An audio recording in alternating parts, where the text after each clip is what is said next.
this to this laptop, John? then the screen is going. I don't know why.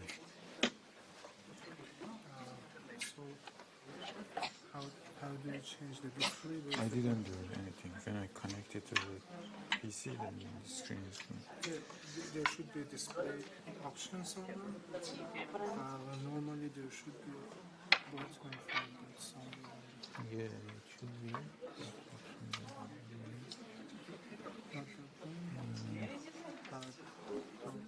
Click here.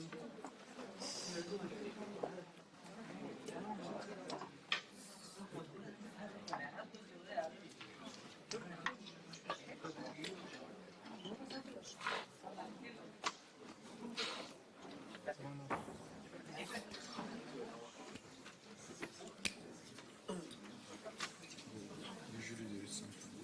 Yeah, you haven't found.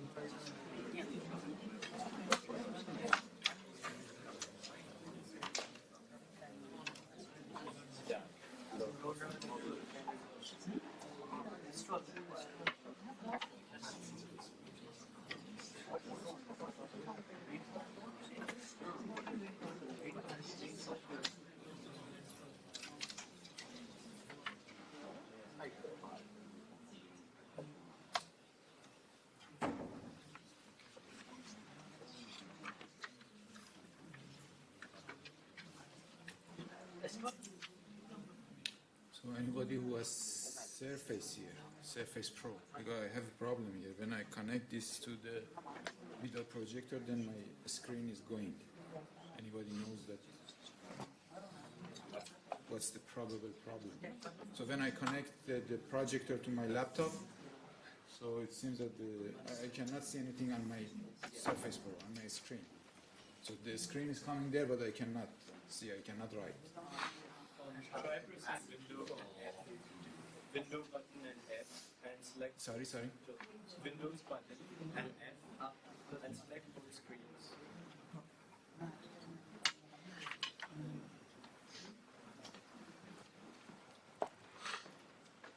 The Windows and F. Yeah. The Windows button and F, please. There is something else. It's. Could you come?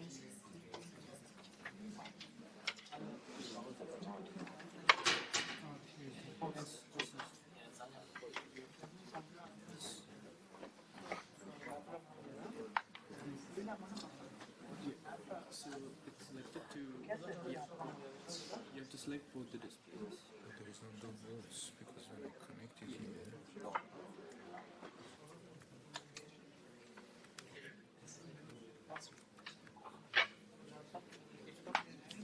So it's selected to screen, yes. You have to select both screens. Number 2.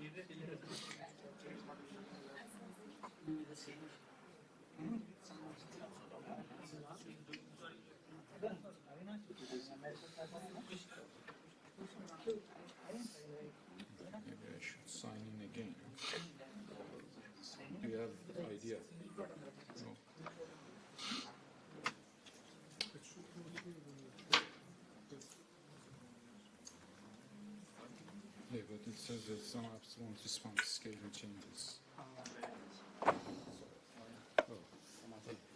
All right, good. So I have a problem here. When I connect it to this one, then my screen is going. But I will try.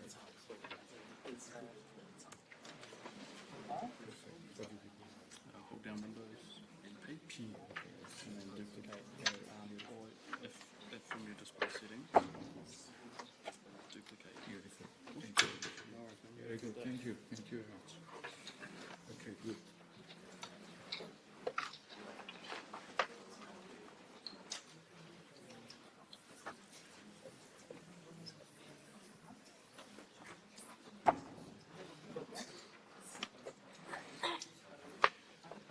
Well, it seems that we are doing lots of high-tech stuff, but we don't know the basics. Okay, so today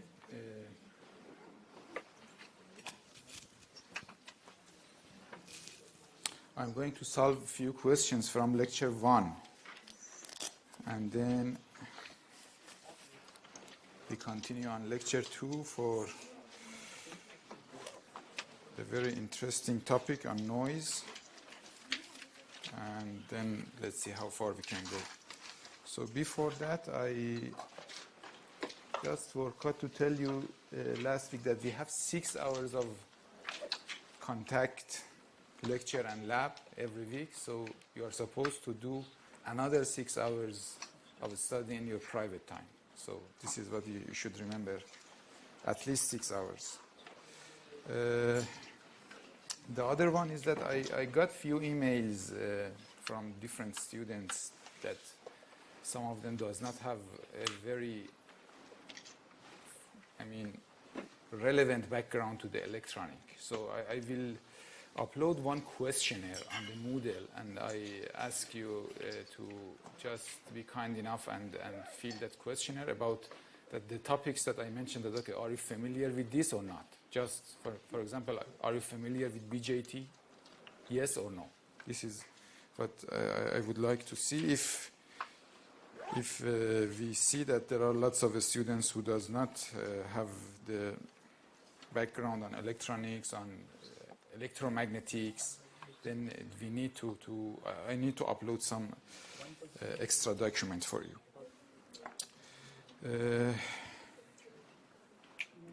Okay. So any question from lecture 1? Everything was fine. Okay, good.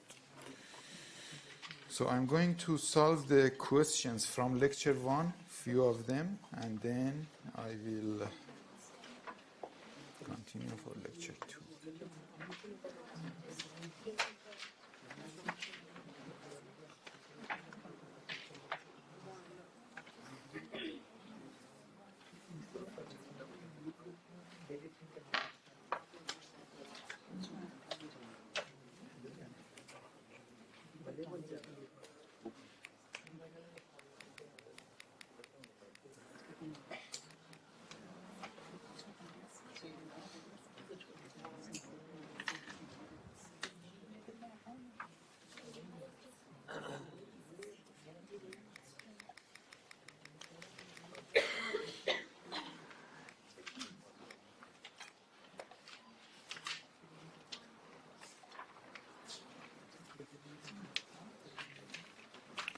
Okay, first this question that, as I think you already remember, that we find the inductance of this resistor, this wire bond resistor, in the exercise 1.1.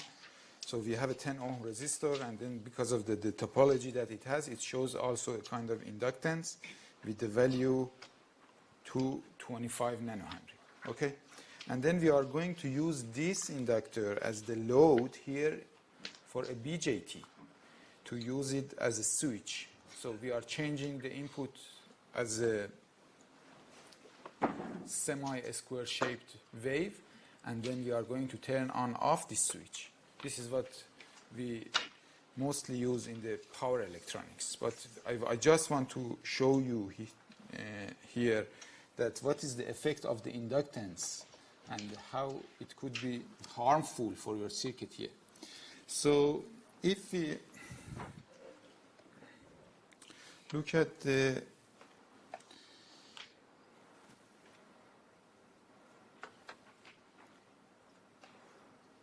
input waveform, so this is your input waveform V in.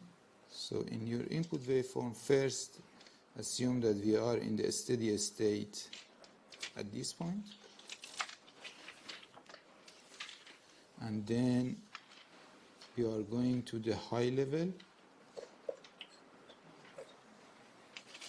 And then again we come back to the steady state. And then from here to here it is mentioned that it's a kind of ramp. And here is a kind of ramp. And then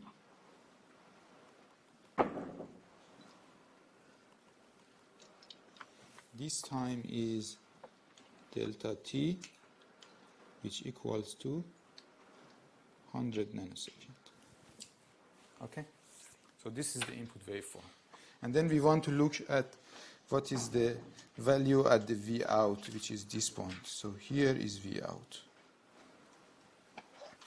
Okay, could you please just tell me that at the steady state 1, I mean when we are in this state, what is V out?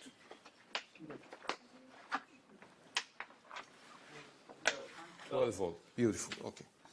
So the transistor is off, and we just see that the VCC, which is 12 volt, we see at the collector of this transistor. So at the stage 1, the V out is 12 volt. V out at the stage 1. Okay. And then what is the value of the V out at the stage 2? I mean here. So here is the stage 2. 0, yeah. So the transistor is on, it's in the saturation, so the VCE saturation is around 0.1, 0.2 volt in most of the transistors. So the value that we get at V out at stage 2 equals to 0 volt. All right? So if I write the equation, the basic equation for the current here, we can see that the current,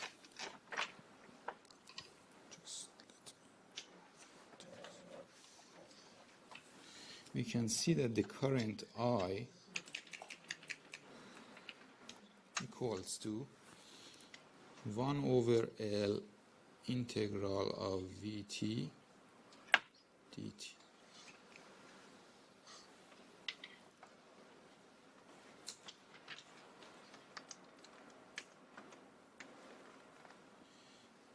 Then we can say that our V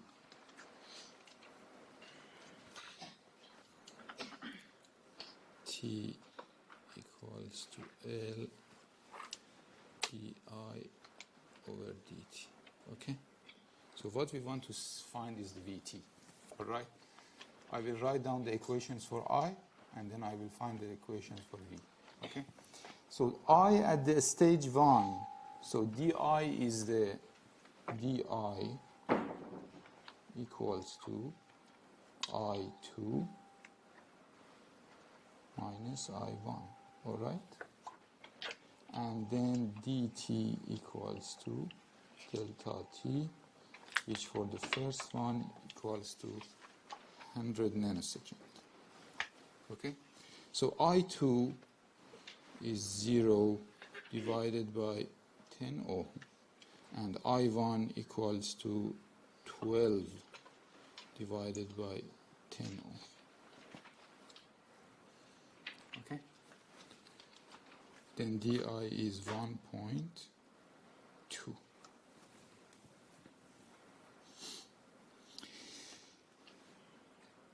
Then from this equation you can easily find that what's the Vt. So Vt equals to L, which is 225 nanohenry multiplied by di, which is 1.2 divided by 100 milliseconds, which I found it as 2.7 volt. So if I want to look at the output voltage, we will have it at 12 volt, and then we have an undershoot going down, come back to the steady state, and here again we have a overshoot ramp and steady state.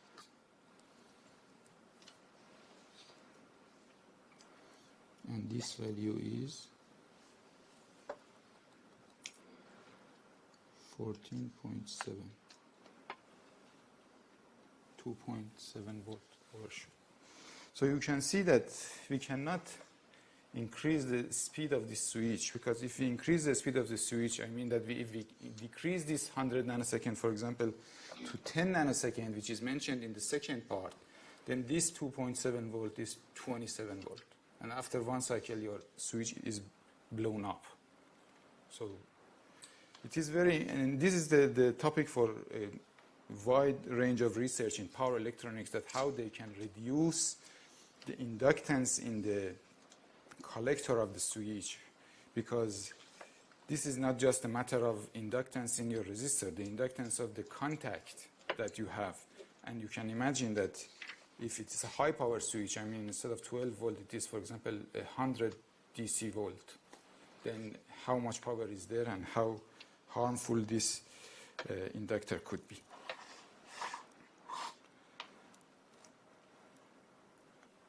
Okay, any question on this? What's L again? L is the L. Okay, I can go to the previous slide. So this resistor that we have, the 10 ohm resistor, is a 10 ohm in series with one L that we calculated in exercise 1.5. So because of the topology configuration of this resistor, which is wire wound, it shows inductance as well as resistance. Okay.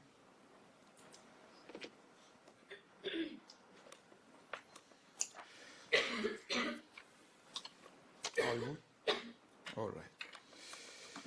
So get back to the transistors and exercise 1.3. Has anybody find time to look at the questions and try to solve it themselves? Yeah, good. So if we are going to solve these kind of questions, the first point is to draw the small signal model. Okay? So you draw the small signal model, and then from there you are going to find the gain in the small signal, because they asked for the small signal characteristics of the transistor. So this is a common collector, amplifier, and then if we draw the small signal for this, we know that we have this transistor has input of R pi.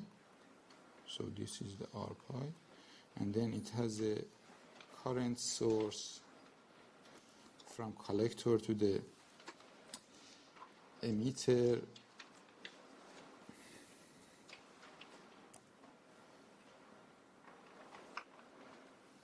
and the value is GMVBE,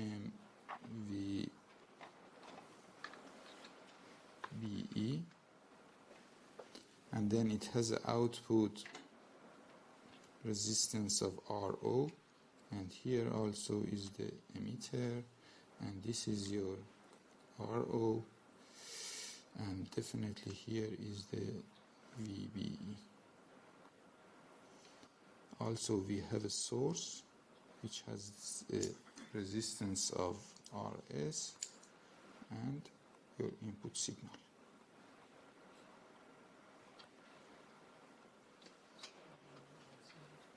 And here is your output. So this is the small signal, and also we have a collector resistance RC. So what is the value here? What's the value at this one? 0. Ground. Yeah. So in AC, here is ground. All right. Very simple.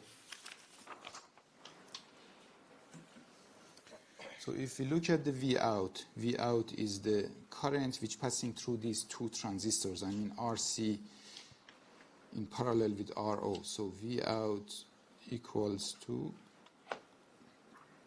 minus GM VBE RO in parallel with RC. Clear?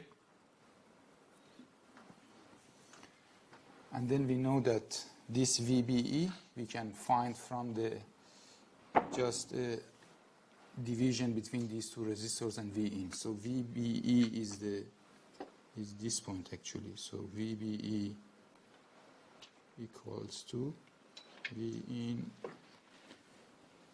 R pi divided by R pi plus RS.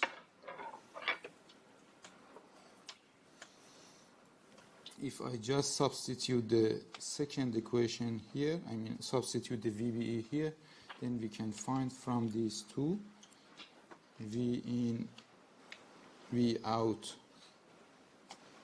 over V in equals to minus GM RO in parallel with RC R pi divided by R pi plus RS. So this is the value for the gain, and V out over V in is gain. AV equals to. Also, we know that in the bipolar transistors, this value R pi is high. So R pi comparing to RS, I mean, we can say that R pi is much bigger than RS. So from here we can say that R pi divided by R pi plus RS is almost 1. Also we know that this RO is a high value. So RO also is much bigger than RC, and then RO in parallel with RC is almost RC. From these, then we can say that AV equals to minus GM RC. Okay. What's the value for GM? How we can find the value for GM? Yep. IC over VT, and VT is 26 millivolt in room temperature. And IC is the DC current that you've done in your biasing. So from this formula, actually, we can find that if we want to increase the gain of the transistor, we have two choices: increasing GM, increasing RC. But this is not true, because these two are kind of related. I mean, if you increase the RC, then you decrease the GM, because increasing RC, if we get back into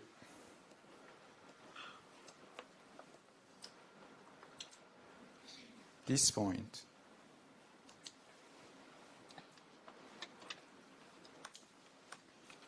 if we get that back to this point, you see that this ICRC is a kind of constant value. So increasing RC is decreasing IC and decreasing GM. So the gain of a transistor is a kind of trade-off between selecting these two numbers. I mean, you cannot get a gain of infinity from a transistor. Okay? Any question? All right. Okay. I'm going to solve this, maybe it's the first two, and then I'll tell you the kind of technique to how to solve these kind of problems. When we have multiple transistors in a circuit, what should we do? So usually we have only one transistor. I mean, when we have like a configuration like this, like the A, for example, the first circuit, that we have one input, one output. It's like an amplifier. So when we have only one input like this, and then we are going to find the AV, V out divided by V in, Then the other transistors, which we can just put them as their input resistance. I mean, the resistance that we are looking into them.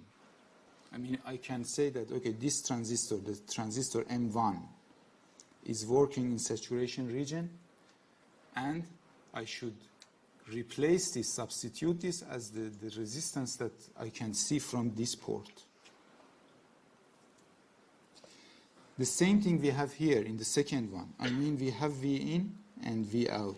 Then I'm going to replace this transistor with the resistance that I see from this point. Okay? And then, based on these two, I'm going to solve the third one. Okay, if I want to...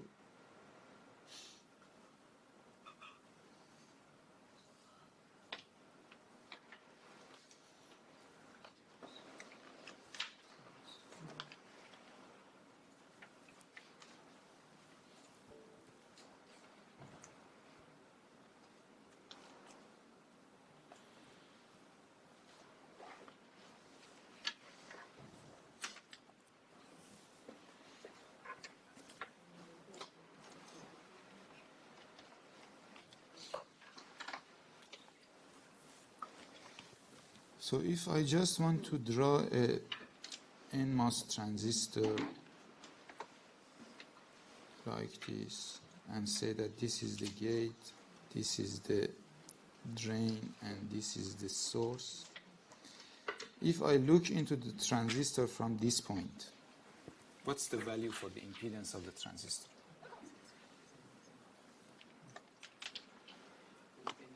Infinity. So Z equals to infinity. So if we connect one transistor from the base to somewhere, and then if you want to replace it, then just put an open circuit, done. I mean, omit it. It does not make that much trouble to you, okay? If we look at the transistor from the drain, then what's the value for the impedance? Yeah, true. RO. Because the small signal model for the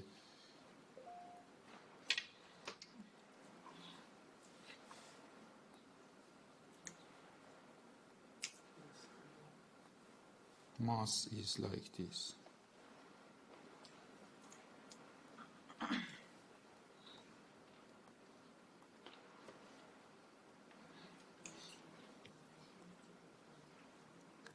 Source, drain, gate. Okay. The input from the gate is infinity.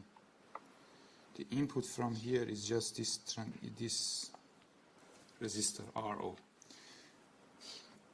And then if we look at from the source, what's the value for the impedance?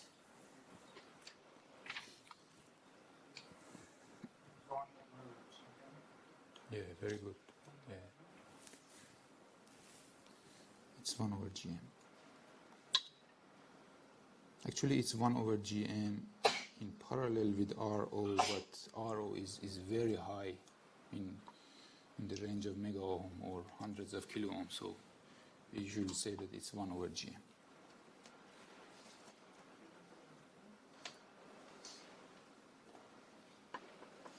Yeah, very good.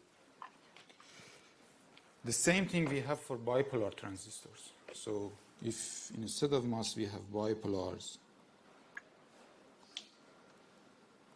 okay, again we have a base here, we have a collector here, and we have an emitter here. So if we look at a small signal model for the bipolar, again we have GM VBE in parallel with RO, and then here we have R pi, and this is VBE.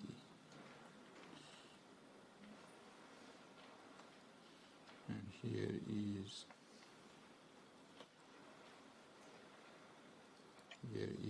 E, here is C, and here is B. So if we look at the transistor from the base, what's the impedance? Yeah, it's R pi. If we look at from this port, which is the collector, then it's similar to MOS, which is RO. And if we look at from emitter point,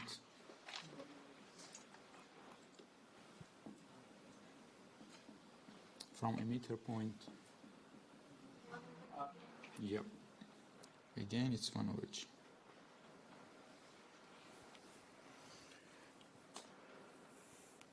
So this is a kind of engineering, this is not in your book, this is a kind of engineering technique that we use to just have a look at the circuit and see that what's going on. And it works. Most of the time it works. You should make sure that your transistor is working in saturation region. If it's not in saturation region, then these values could be different. You can have a look in textbooks. Then we say that, okay, we are biasing a transistor in the previous slide. If I go to the previous slide, if this one is, if this part is not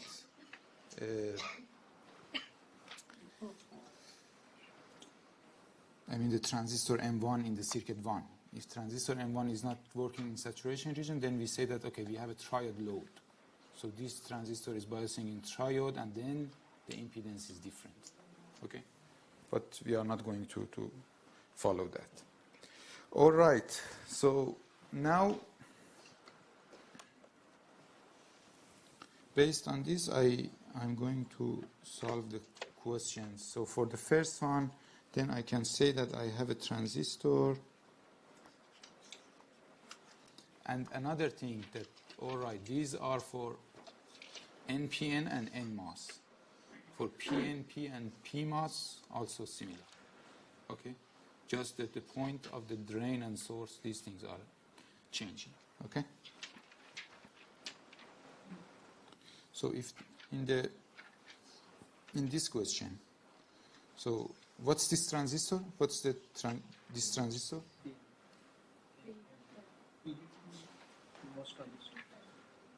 PMOS? Okay, so this is a PMOS. And what is this terminal? This is source or drain? Drain, true.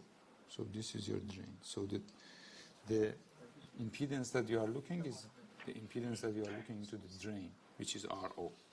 Okay? So I'm going to replace the upper transistor with just RO, and the nomination is 1. So this is Mr. RO1, and done.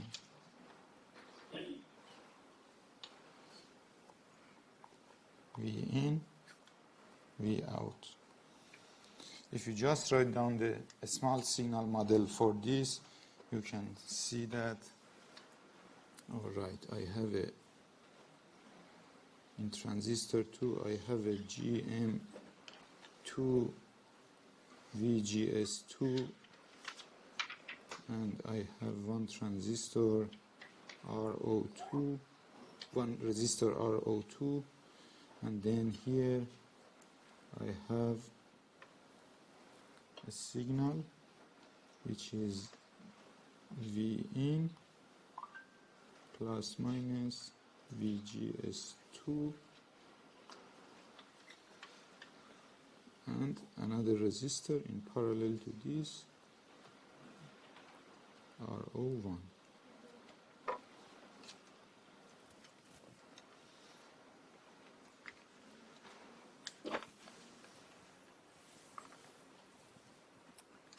Clear?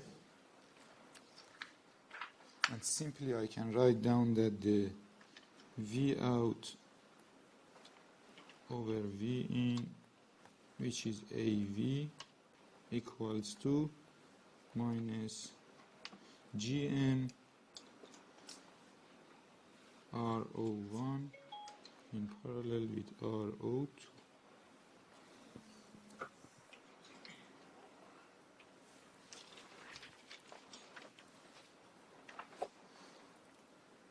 Because it's GM VG, so V out is GM VGS RO1 in parallel with RO2, and VGS is V in. VGS 2 is V in. And I assume that GM equals to GM1 equals to GM2.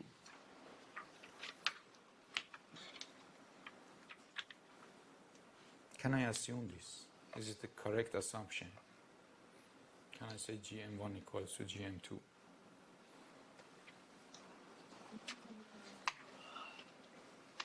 So what's the value for GM in mass?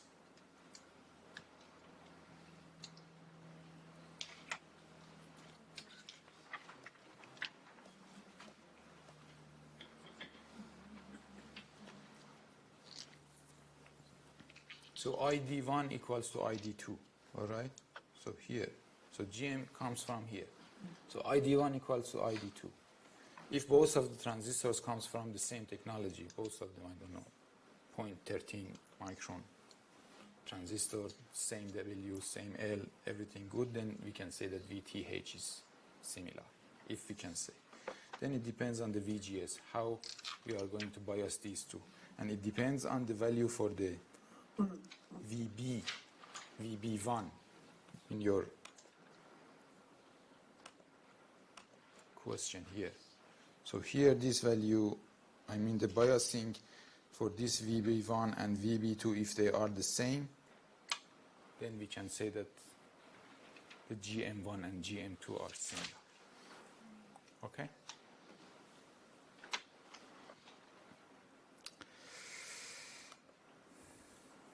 Any question? All right. So I'm going to solve the second one.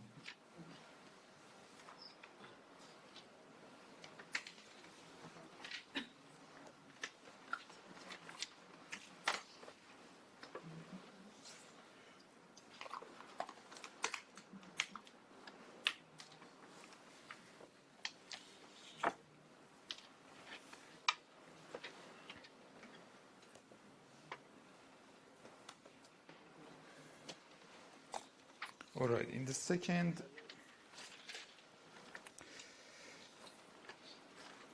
again, if we put, so we have one NMOS. I just write here again. We have one NMOS, and then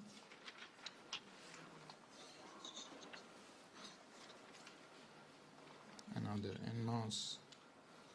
And then we say that, okay, here is my input, and it is biased with VB1 and VB2, and then here is the V out. What's the name of this configuration? Source follower. Yeah, this is source follower. So what we generate in our gate, we get in our source. We will see that the gain of this transistor is almost 1. It's using as a kind of buffer. Again, I'm going to replace this transistor with the model. So I'm looking from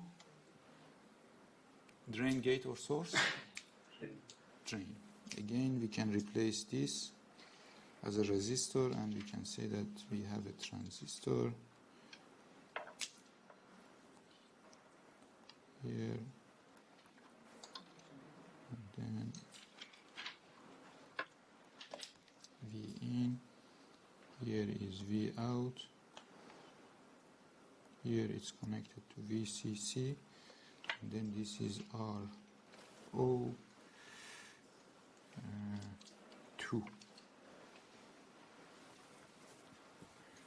I'm going to solve this question now.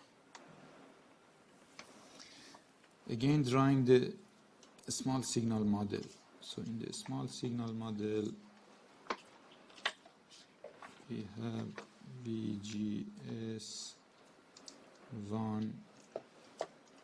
GM1 here. We have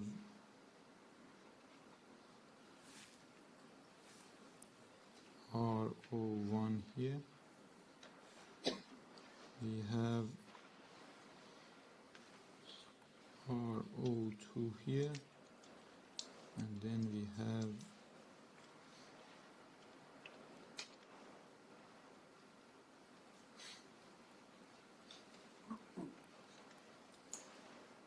VGS1, which connected to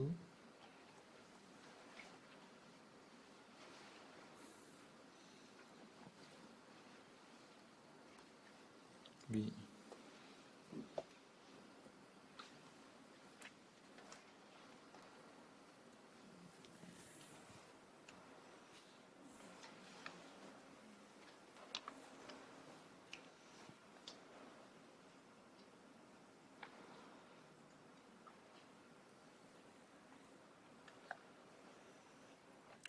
Okay, I mean that the VGS1 is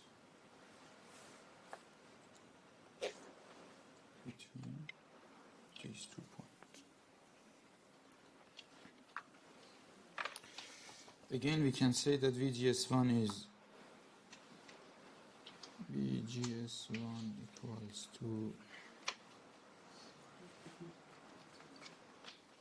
and here is V out.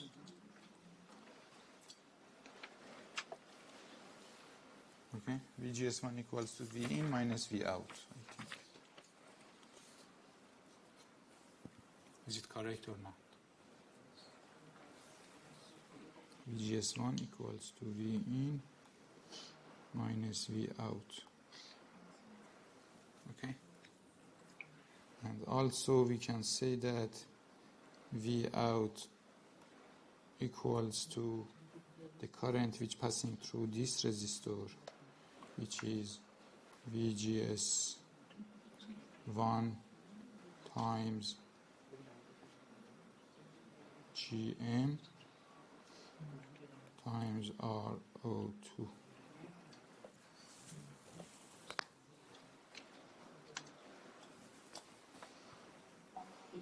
It has to be RO2 parallel with RO1. We can say that RO2 in parallel with RO1. We can say that, but in the final result, it doesn't make that change. You are right. We can say that, okay, this resistor and this resistor are in parallel. Yeah. But let's see. In the final answer, I mean, we will have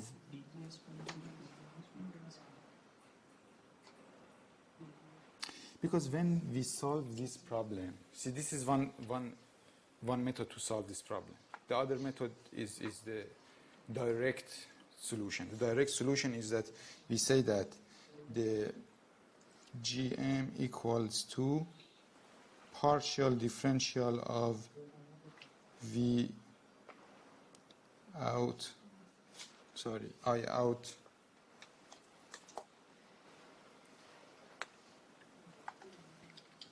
out divided by partial differential of V in. If you go through this, I mean, if you write down the equations for ID and VGS, then you will see that this is the correct one. I mean, this is the correct answer. If you write down these equations, I mean, if you write down, okay, ID equals to K W over 2L VGS minus V threshold squared, and then get the differential equation, then you will see that this one is correct. To be consistent with that, I've written like this. Anyway, in the outcome, there is no difference. I mean, you can put these two. RO1 is very high, RO2 is very high, and the output of the parallel of these two is also very high. And then you see that the gain of this transistor is 1. Okay? I will show you. So this is the V out, and then from the top equation, if I just replace the VGS1, you can see that V out multiplied by 1 plus GM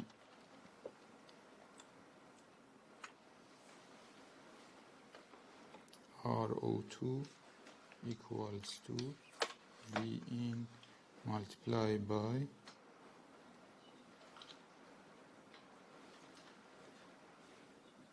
GM RO2. Okay, and then you see that AV equals to V out over V in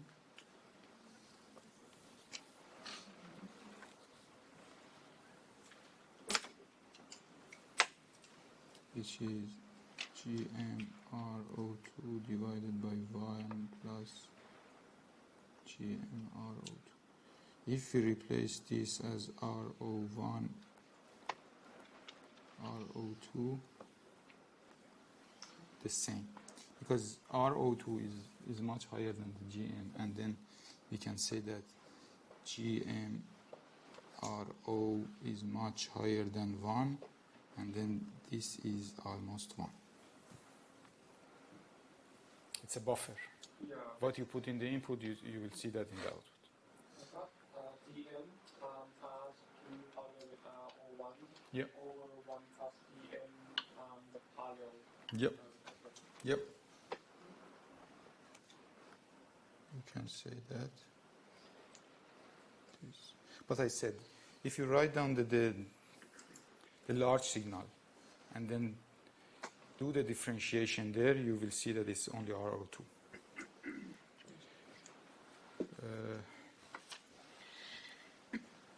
Okay. I want to tell you another technique about the MOS and BJT. If you have a transistor, okay, if you have a transistor like this, okay, and then if you want to use this as an amplifier, the gain of this transistor, the gain, the voltage gain, I mean the AV, if here is your V in, and no matter that, okay, here is your V out or here is your V out. So the gain of your transistor equals to GM R out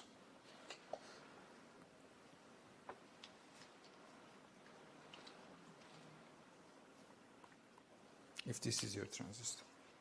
Similar for BJT. If you have a transistor like this, and then here, for example, is your R out. This is your R out, or here is your R out. Okay?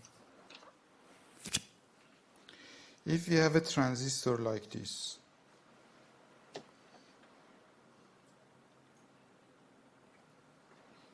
again here is V in, and no matter that your V out is here or is here, and this is your RE, okay, or RS.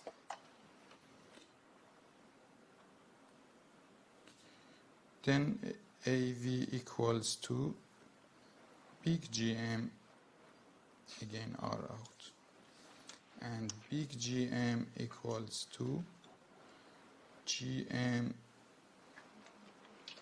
over 1 plus GM RE.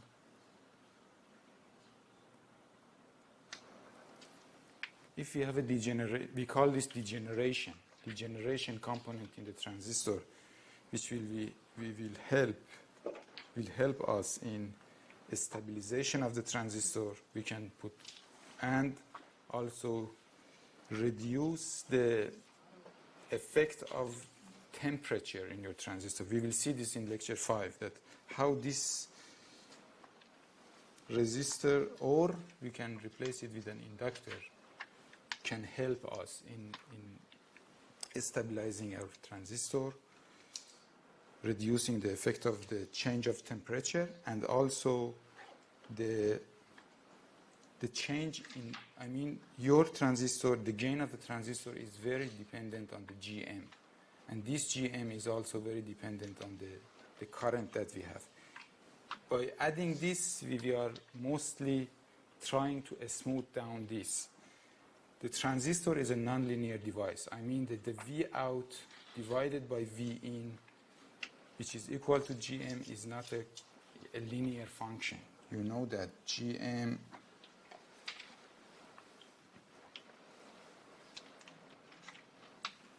is on ID, and this is on VGS squared.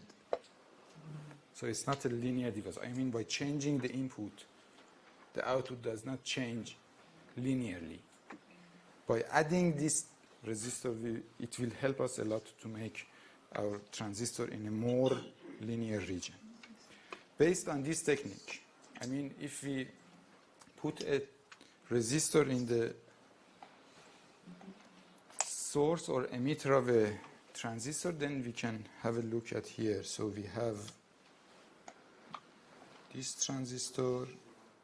So the big GM here, the big GM here is GM divided by 1 plus GM RE, and R out equals to RD, and we can say that AV equals to big GM RD, and as it is inverting, it's minus. When we get the output from here, it's inverting. When we get output from here, it's non-inverting. Does it make sense?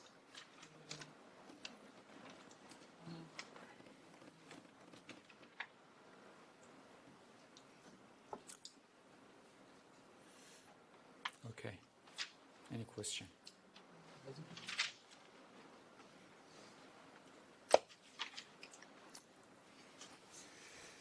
If there is no question, then we can move on to lecture 2, and then let's see how we can go. So today, I think I'm going to lecture until 4:20, and then we will have a long break, 15 minutes. Then you can have time to go. And I myself also have time to have a few minutes rest, because 5 minutes does not influence that much. Okay? You can go, and then we can sharp start after that. So we are going 1 hour and 20 minutes, 15 minutes break, and then another 1 hour and 20 minutes. I think it's much better than 2 5 minutes, which we cannot do in that much. Okay? All right. Lecture 2. In lecture 2, I believe lecture 2 is the most important lecture in electronic. We are going to define the parameters that when we want to compare one circuit to another. For example, I want to say that my circuit is better than his. These are the parameters that we have to compare. We have to compare our circuit in terms of how much noise I'm going to add to the signal, input signal, how much harmonics I'm generating, how nonlinear is my circuit, what's the compression point, what's the dynamic range of my circuit, what's the sensitivity of my circuit. So these are the parameters that we are always trying to consider, especially if you are doing some research. For example, I'm doing research, I'm making an amplifier. If I want to say that my amplifier is better than the amplifier which is available in the literature, I should compare my amplifier with those which are there in terms of these parameters. From another point of view, I can say that these parameters are our enemies. So how good we are to defeat them, it means how good we designed our circuit.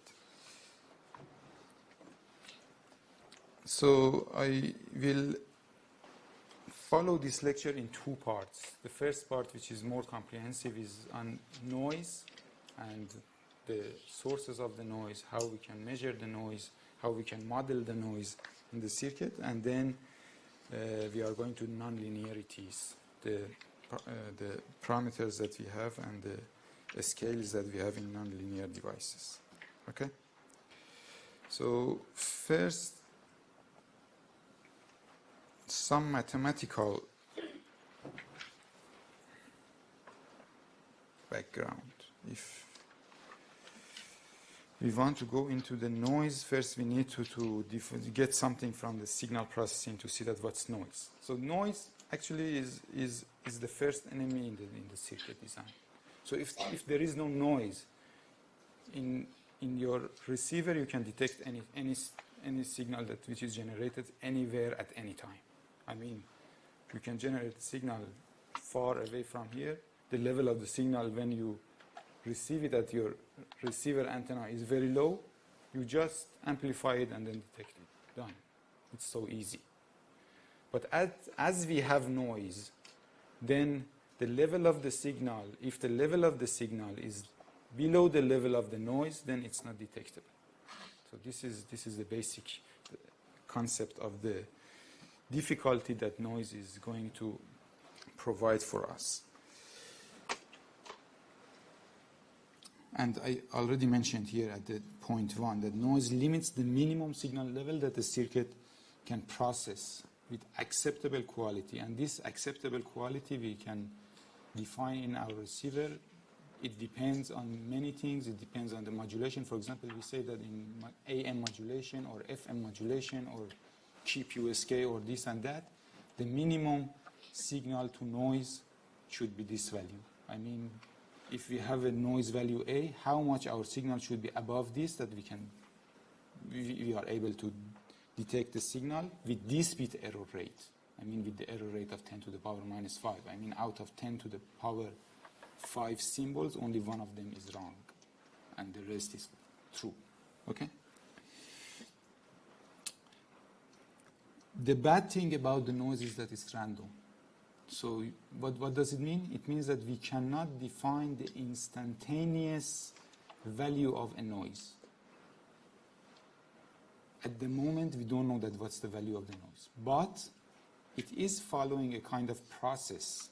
And this process can be modeled through a random process or a Gaussian contribution. So it's good that we have some idea about that what this noise is. And we know that the mean of the noise is 0. So this is what we can get from Gaussian. And this is our definition from the signal processing, that the autocorrelation function of a noise signal, which is coming from this value, RV of tau, we can say that this RV of tau is the power, if tau equals to 0. So this is the definition that we have from the noise, that how we can calculate the power of a noise from the autocorrelation of this function. I mean that if we do the integral 1 over t, and then I just put the noise as Vn squared dt, and then this t goes to infinity. I will tell you that what's the meaning of infinity. Infinity depends on the frequency that you are working. Then we can say that this is the power of the noise, the average power of the noise. So infinity means that if you are passing through a river, for example, if you are passing through a river, you can hear something. So it's a noise. But depends on what is the distance that you have from the river, the level of this signal could change. Okay? Then we can say that the noise is higher or lower. I mean, if you listen to a river from 10 meters, you see one level of, I don't know, power. And if you listen to a river from 1 kilometer, then maybe the level is so low that your ear cannot detect it. Okay? And then we know that, for example, our hearing system has a filter which is working up to 20 kilohertz. And then the minimum is 20 hertz. So the minimum signal that we are receiving is 20 hertz. So this T should be for example, much bigger than the period of the lower frequency or lower, which is the 20 hertz. So 20 hertz is, I don't know, 50 millisecond, and then maybe 10 times of this, 20 times of this, we can say as it is infinity. And then in that, if we calculate the power, we can say that this is the power of the signal that we have. Okay? I believe you remember from the circuit 1 that Vrms also equals to 1 over T integral Vt dt squared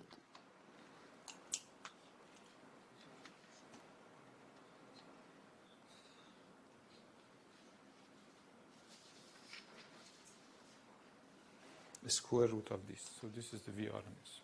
We have this in circuit 1. Do you remember this? For example, if we have a signal Vt equals to Vm cosine omega t, then what's the Vrms?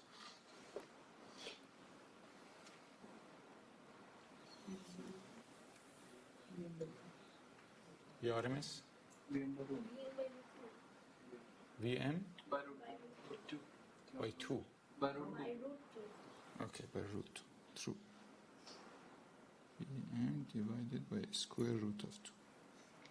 And then the power is Vm squared divided by 2. Okay? This is what you know. So this is very important.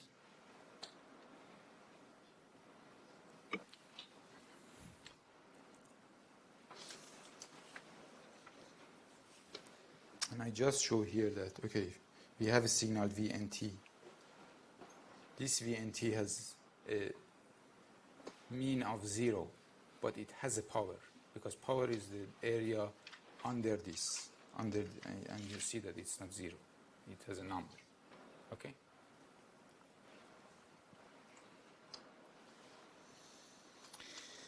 Another thing that we should consider, that noise is a random process. So random process 1 and random process 2 can be added together only in power scale. I mean, I can say that, okay, this noise, this source of noise generating power A, and this source of noise generating power B.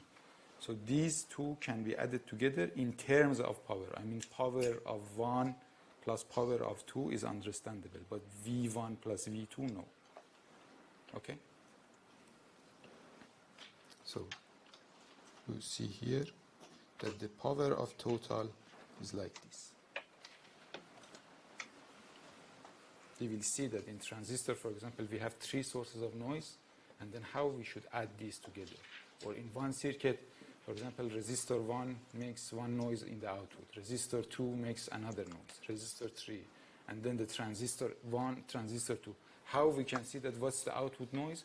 We should find the power of each of these and then add together at the end, because they are random. Any question? Okay.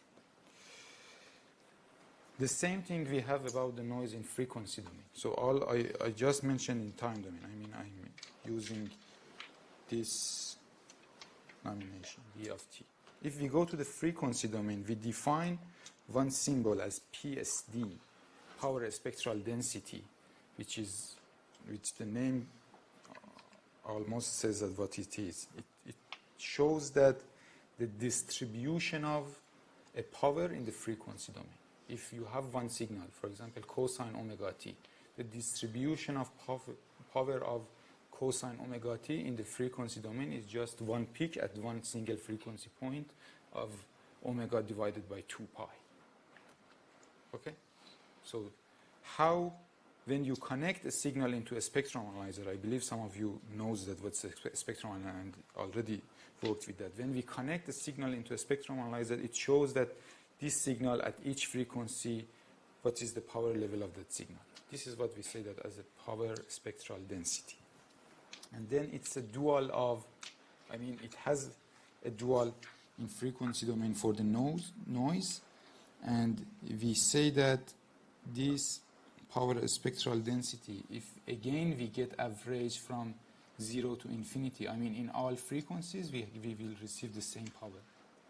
This is what we can get from the Fourier transform. Any signal in time domain, it has a dual in the frequency domain, and then the average power is similar. Okay?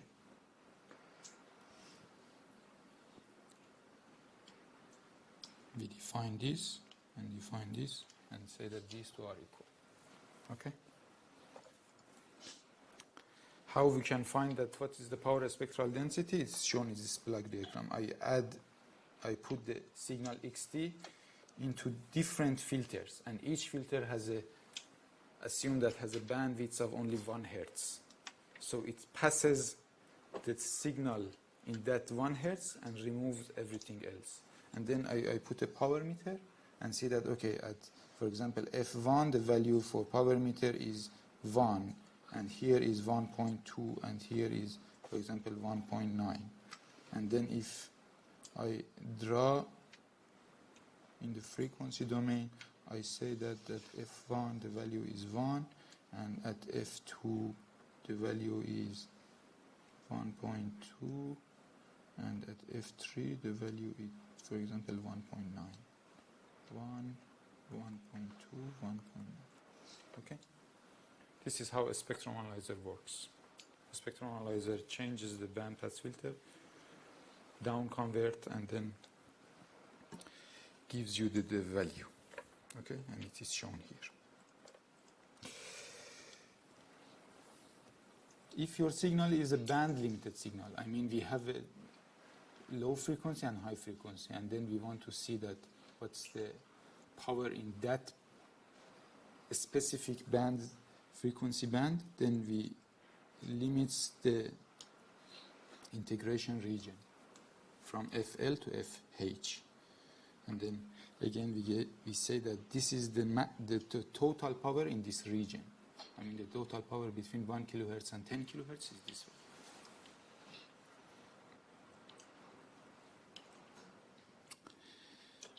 So one thing that you should know is that the value that we get for the power spectral density, and also the value that we get here for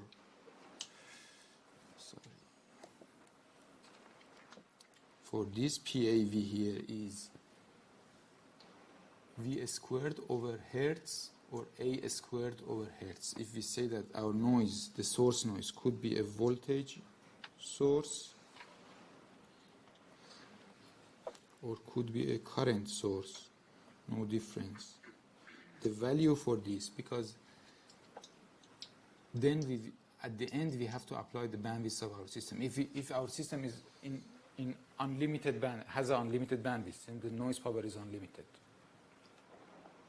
We will see that. We have a resistor. The noise power is 4 kTr multiplied by bandwidth. And if the bandwidth is unlimited, it means that the amount of power that it generates is infinity.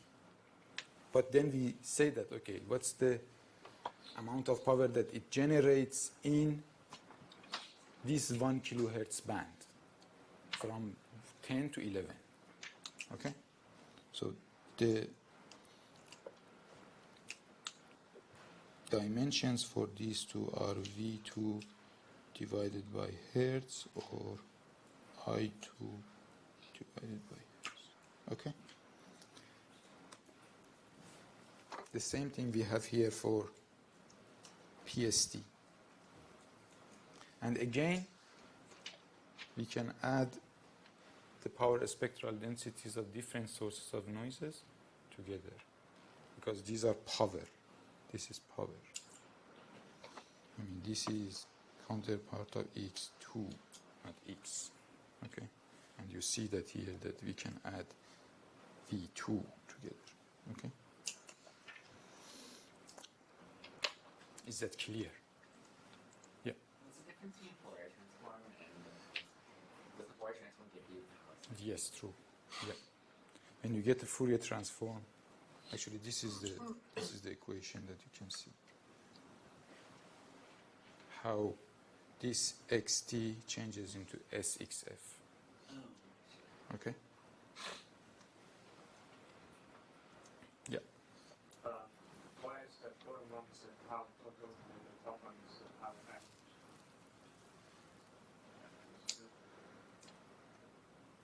So power total, actually, what I say, power total is the total power that we have in a limited band. Okay? Power average total, I can say this. Power average total in this band. Because the value, see, the value for this is in the whole frequency band, and the value for this is in just a limited bandwidth. This is what I can say. I can tell you that, okay, this is power average total.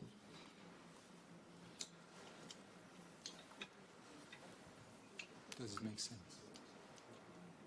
No.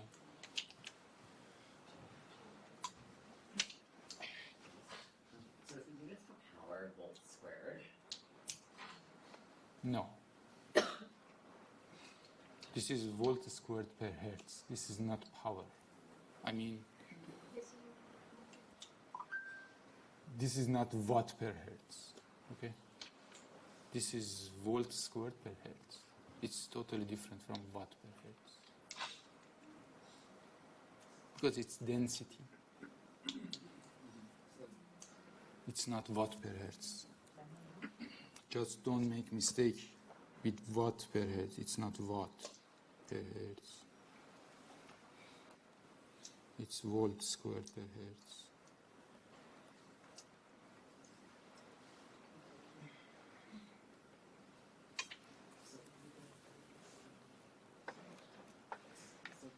So S has units of volts squared per hertz, right? Yep. And F has units of hertz, right? Sorry. F has units of hertz, right? Yes. So then when you multiply together, the units of E be volts squared. See? I can say this. Look at this equation. PAV equals to V and RMS squared. Okay? Assume that this is what we have. All right? And it is, and the value for this is V2 per hertz. Okay? What I'm going to replace this, what I'm going to find from this is that I say that, okay, I have a voltage source, and the value for this is Vn RMS. And this Vn and RMS, the value of this is volt per square root of hertz. And then at the end of the day, if I want to change it to the power, I just square it and then multiply by the bandwidth that I'm using. This is how it works. It gives you voltage.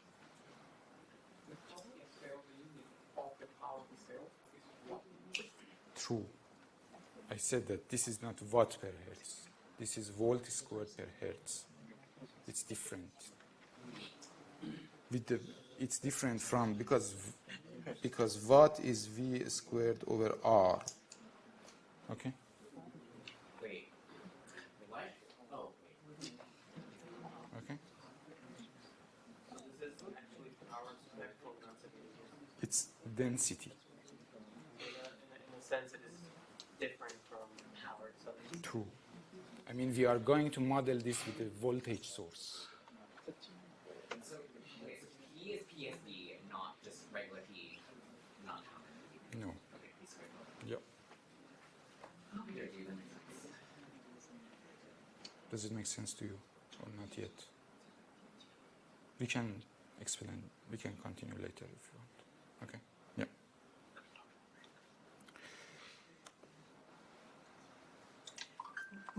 All right. And if our system has a transfer function on noise. And then we define this transfer function as HS. I mean, if we have a system and the transfer function of this system is HS, then we say that the output spectral density relation between the output spectral density and input spectral density is coming from this, because this transfer function is the voltage transfer function, and then when we are going to a spectral density, then you have to square it. Okay? And HS is this value. You can see that we have a X in and we have a system. I mean, we are generating voice, and this voice is working from DC, almost DC, or 20 hertz to 20 kilohertz. And then we pass it through another system, which is our telephone, old telephones. And this old telephone has the bandwidth of only 4 kilohertz. So the signal that we have in the output, you can see that has only this. The spectral of the signal in the output is this, and the signal also is changed. Okay? All right. An example here, I want to tell you, we have a first order system and the transfer function is like this. So what's the this is the transfer function of which circuit? Yeah, low pass filter. So if we have a simple RC, and here is V in and here is V out, then we can say that V out over V in equals to 1 plus 1 plus this tau, and tau equals to RC. This is for all stuff. And then we know that the F3 dB is 1 over tau. What's 3 dB? 1/2, yeah. So 3 dB means the point that the output signal is half of what it should be. Okay? Why? Why 3 dB is half? 10 log 1 over 2. True. So 10 log 1 over 2 is minus 3 dB. Okay?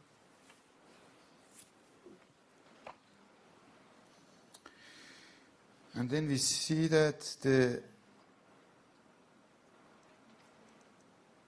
spectral density output of this system comparing to the spectral density input of this system is this value, S in divided by this value. And then we are going to do the integration to find the noise signal output power. Okay? And we will see that it's this value. How do we do this? Do you know how to make this integration?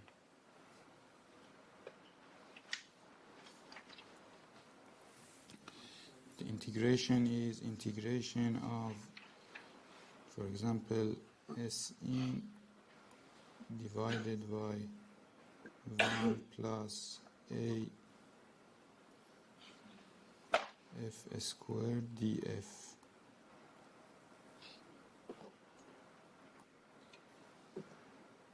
Which is tan minus 1 F. Yeah. Okay. And then when you put 0 and infinity, you will receive that value. The main thing that I want to emphasize here is this value, that you see the PAV, I mean the output spectral density, comparing to the input spectral density is not divided. I mean, it's not just filter out with the filter function. It is filtered out with this function. pi over 2 f minus 3. We say that f minus 3 is the cutoff frequency, and pi over 2 f minus 3 is the effective cutoff frequency, because cutoff frequency is for the voltage, and we are after the cutoff frequency for the power, which is pi over 2 f minus 3. This is what you should know. You use this in the lab, and we will do one question on this at the end of this session. Okay? So this is the value that you should make sure that f minus 3, effective one, is 1 over pi, 2 pi tau.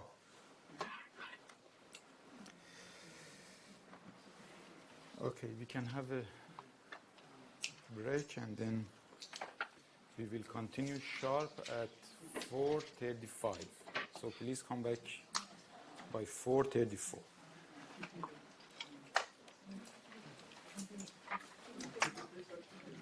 Yep.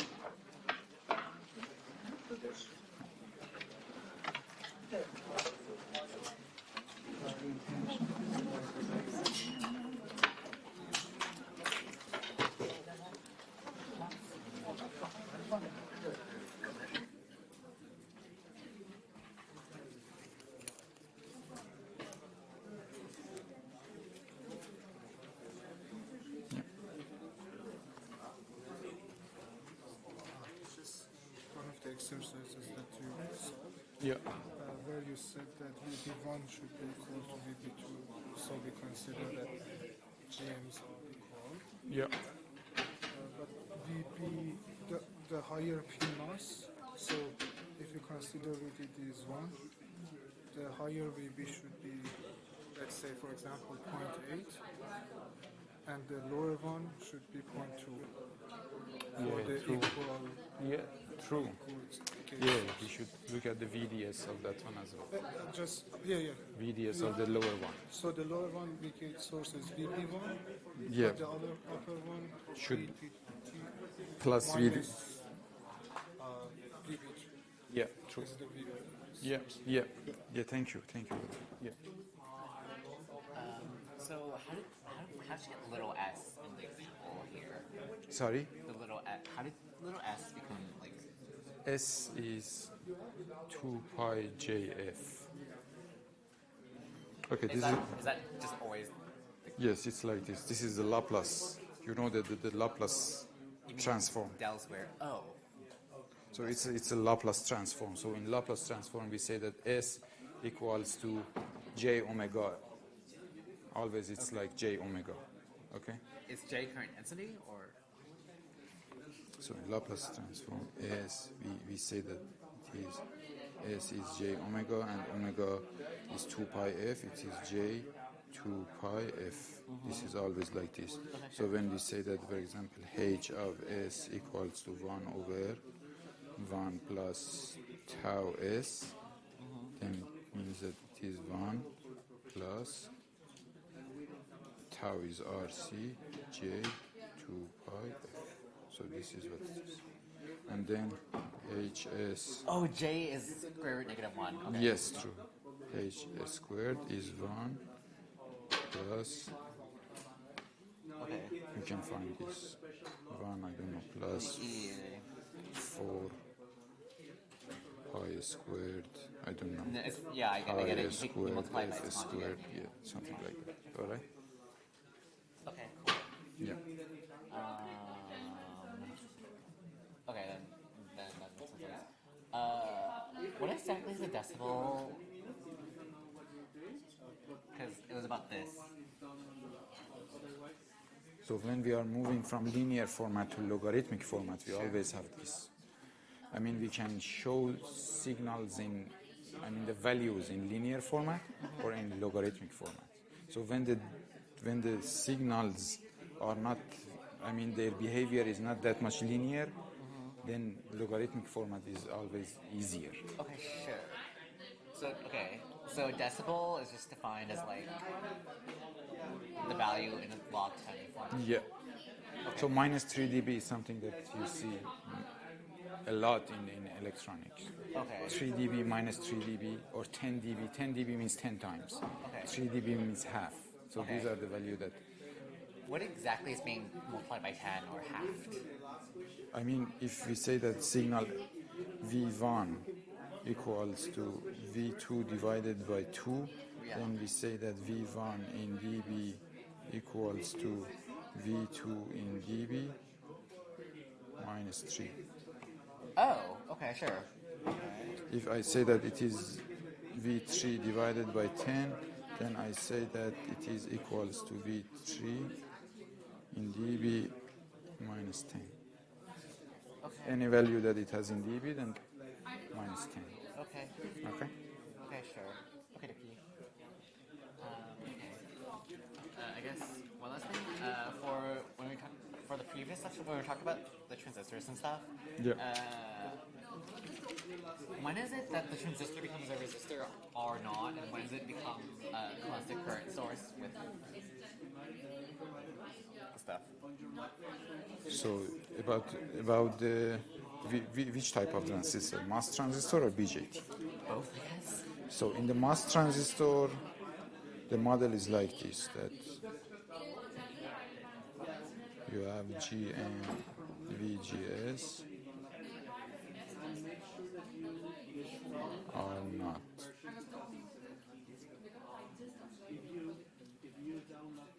Then here is VGS, and here is your gate. So here is your gate, here is your emitter, and here, sorry, source, and then here is your drain. Okay. Okay. In the BJT transistor, it's like this. The same thing, only we have GM VBE. Again, here we have emitter, here R naught, here collector, and then except that in BJT we have finite resistance input at base, and here is VBE.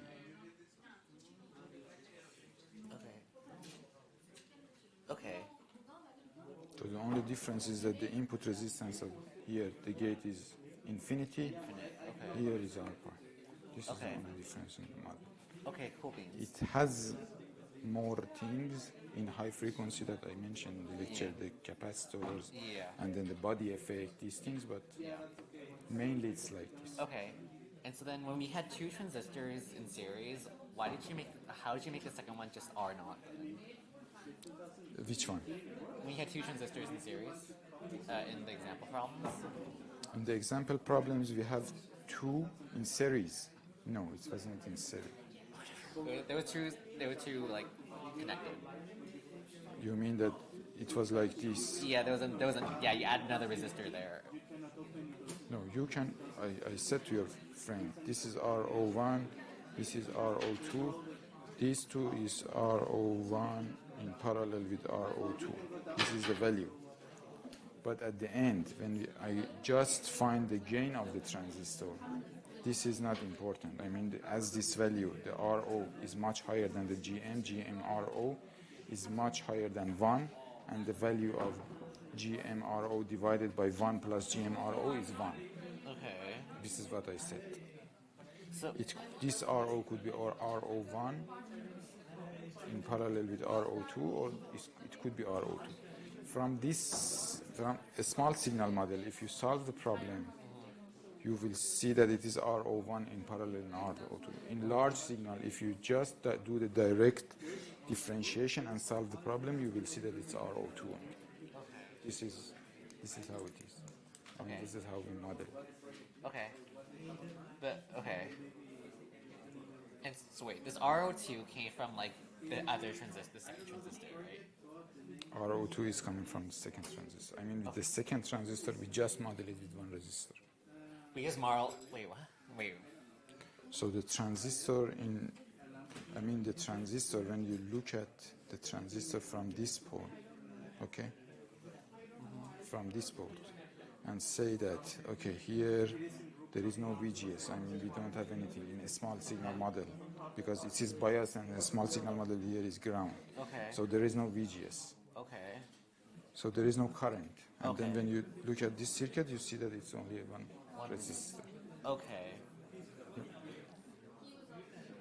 Wait, was this the case? This is the case when it's turned off when like you have when you. It's not turned off. It's a small signal model. In a small signal model, there isn't. I mean, you just biased it, and there is no signal source in the base. As there is no signal source in the base, so the VGS is 0. Okay. I mean, here is ground, and here is also ground. Then you can see that there is no VGS, no current, and then we have only one RO. Okay. And then, okay. So what's this versus like turning off the transistor? The case for you. I didn't get your question. Never mind. Okay, fine. Then yeah, probably doesn't make sense. So when we are going to find the gain, we assume that the transistor is already biased in saturation. Yeah. Okay? Yeah. And then the saturation signal model is valid. Okay. Okay? This is what the first assumption that we have. So both of these are with saturation of the. Yes, true. Yeah. Okay, dokie. Okay, dokie. Wait, does saturation not mean that the gate source will? What does saturation mean then? Saturation, you have to look at the lecture 1. You have to look at the lecture 1 and what does saturation mean. The saturation means this. It is VDS, this is ID, and this is the behavior of your transistor for 1 VGS. Here is the saturation region. I mean, if the VDS is Okay, dokie. greater than VGS minus V threshold. So this is Yeah. Okay.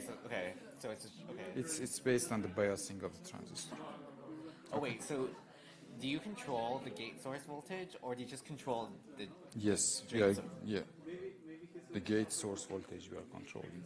And that affects what the drain source will, and then you. Drain current is. Okay. Okay. So then. This is what how transistors work. But if you make the gate source voltage small, wouldn't that put that in like the not saturated regime? Sorry? In the low signal thing, that would mean the gate source voltage is small, right? No. It means that gate source voltage is here, and then we are just moving around this. Oh. So this is the large signal. So you should go to the lecture 1. I mean, you should review the lecture 1.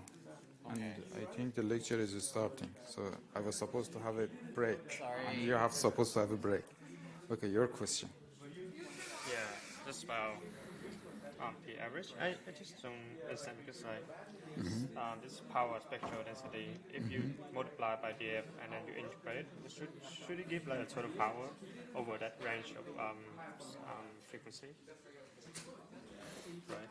Because this one makes sense because from you integrate from FL, so in that particular range of frequency, and you integrate over it, you have density over like df, and then you integrate it, and then you get a total power.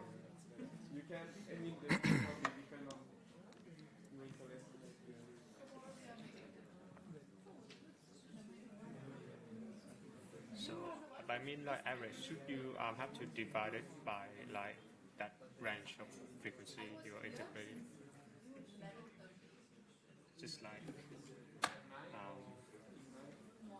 this one, yeah. See, what I can tell you here, definitely it's not power. I mean,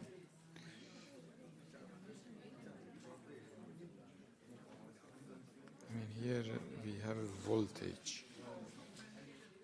And then this voltage has meaning when we have a load.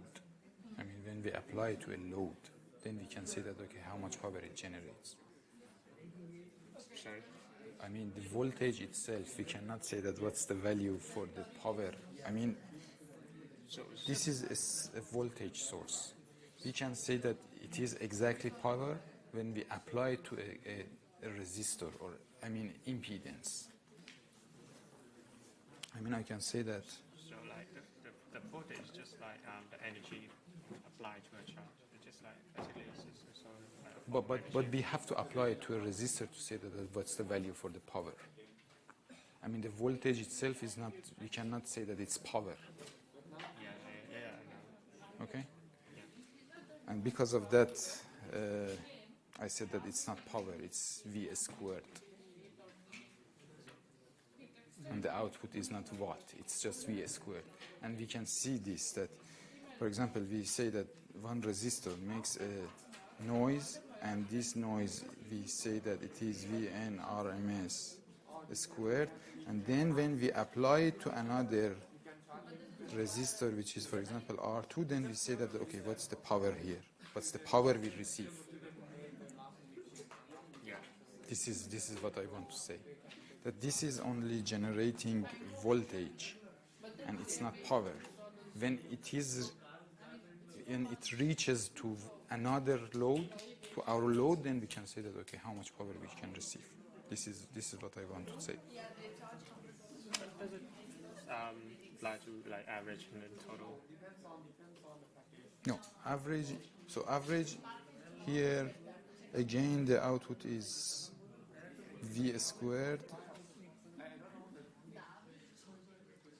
Okay, your problem is over hertz, or your problem is that, okay, it is V squared, it's not watt squared. No, but the problem is like is this formula, so Yeah. it's F times df, and Yeah. you iterate from that range of frequencies of 0 to Yeah. infinity, and then you say this one is equal to the power average. Because this formula is exactly the same as this one. Yeah, true. But like this one is, it says P total, and this one is P average. No, I get your point. But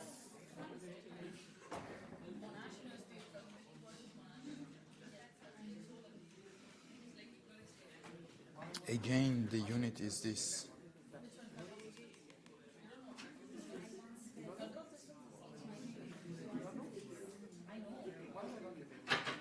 The unit for this SXF is this. Yeah. And the unit for this P total is V squared. Yeah. It's not watt. Okay? Does it make sense? Yeah, no. Okay. Here the unit is not watt, it's V squared. But then why you call it average? What do you mean? Because average is just divided by like a range of. No, No. no. I tell you average because of here. Because the instantaneous amplitude of noise cannot predict it, but the average power of noise is predictable. I mean, this is what we can say in a random process. Yeah, so I know, because like this here you can say it's of average because it's divided by 1 over period. Yep. Right, so this one is actually the. This is true. But when we are doing the Fourier transform, we have the 1 over t integral minus t over 2 to t over 2 xt squared dt equals to integral 0 to infinity xf squared df. This is what we have. It's always like this. Oh, yeah. It's just like one. Okay, yeah, I have a look. Yep. Just one more thing. Yep. Just a quick one. So in here, when you say it's about a capacitor at high frequency, I think we passed the time. just okay. We can continue after the class if you want. Is that fine? Because I said that we will run. I have to go now. Have another Uh, stuff. I just know like why this one is parallel, but like I look at the internet, it should be like in series of the capacitors. sorry. Because like the R equivalent here. Yep. Because I've looked on internet, they usually model as like an ideal capacitor with like in series with equivalent resistor. In antenna. And in capacitor at high frequency, they usually model as an ideal capacitor But series with. it's in parallel because we have capacitor and we have resistor in the same line. I mean, this is the resistor of this dielectric. So Why it's in series? It's in parallel. Why it should be in series? We have a capacitor between these 2 points, and we have another resistor between these 2 points, and they are in parallel. Nah. I mean, the resistor is coming from the dielectric point. Okay. Is that due to the displacement current? This is the resistor is due to the finite resistivity of your dielectric. It comes from that. I mean, it's not a perfect isolator. It has some conductivity, and because of that, it shows a kind of resistivity. This is what it is. I mean, any material in the world shows resistivity, and the dielectric that you have in the capacitor is also shows resistivity.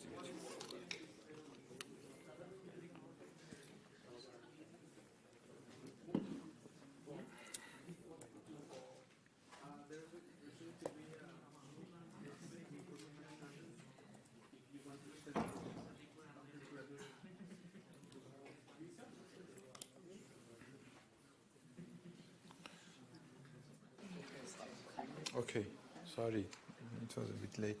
So the source of the noises. I would like to tell you that we defined 3 dominant sources of noise in electronics. The first one and the important one is thermal noise. Thermal noise comes from resistance. So wherever you have a resistor, then you will have a thermal noise.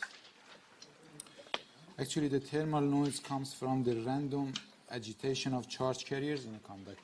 As when the current passing through a conductor, as the direction of the electrons is random, finally it moves from point A to B. But the direction of movement at any instant, at any time, is random. And because of that, we say that this random agitation, this movement generates heat, and that heat is makes noise. Okay?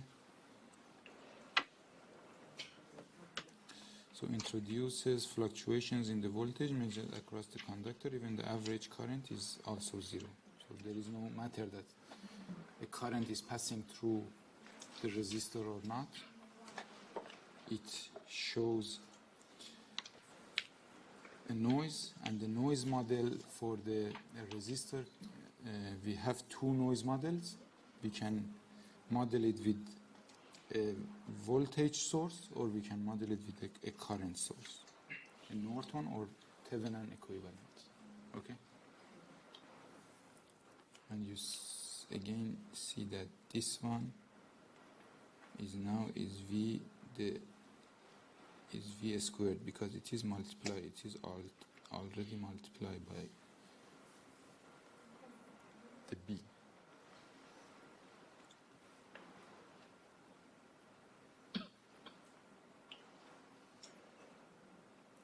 If I want to show the spectral density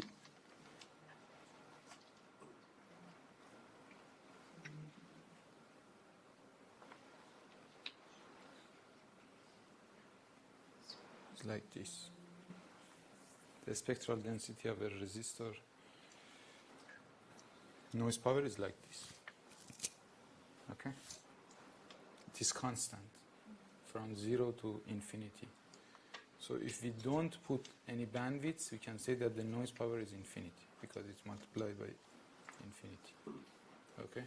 But if we say that it's in a band limit, then in this band limit, the value is this one, 4 kTRB.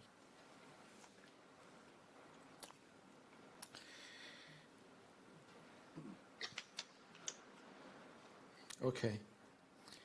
So in one example that we had in the previous slide, so if we have that low pass filter, and then, okay, one thing that I just forgot to emphasize here is that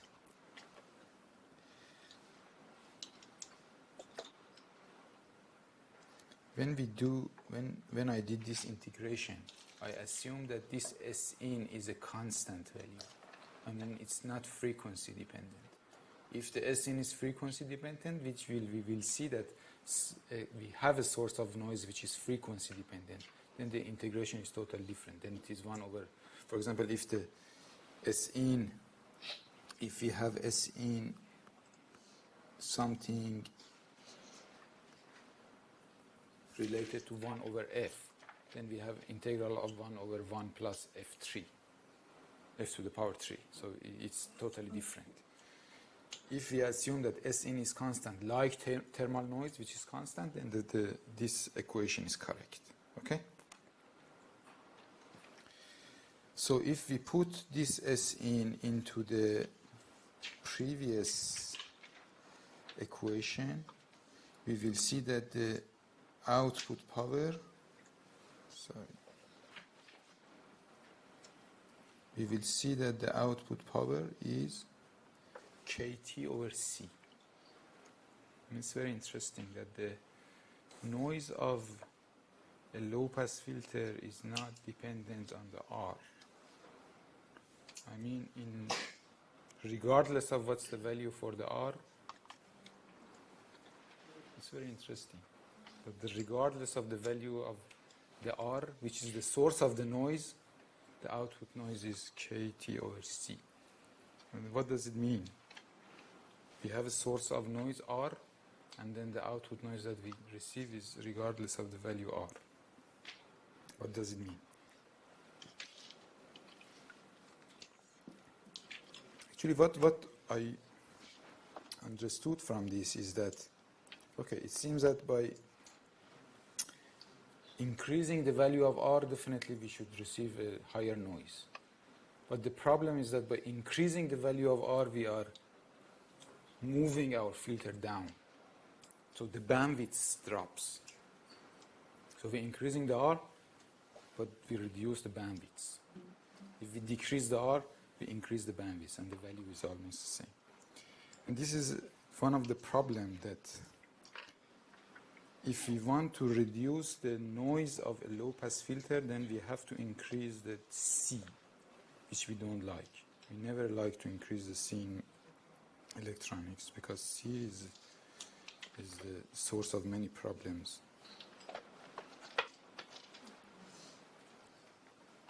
And this is one of the problems that they have in the IC design. Another noise is the shot noise. So shot noise, the source of the shot noise is PN junction. And again, it's a white noise, similar to thermal noise. So it's not dependent on the frequency. It's dependent on the current which is passing through the junction. Okay? So here in this formula, I say that if I have a junction which is a PN diode, then I can model the noise of this junction as a current source, and the value of the current source is given by this formula.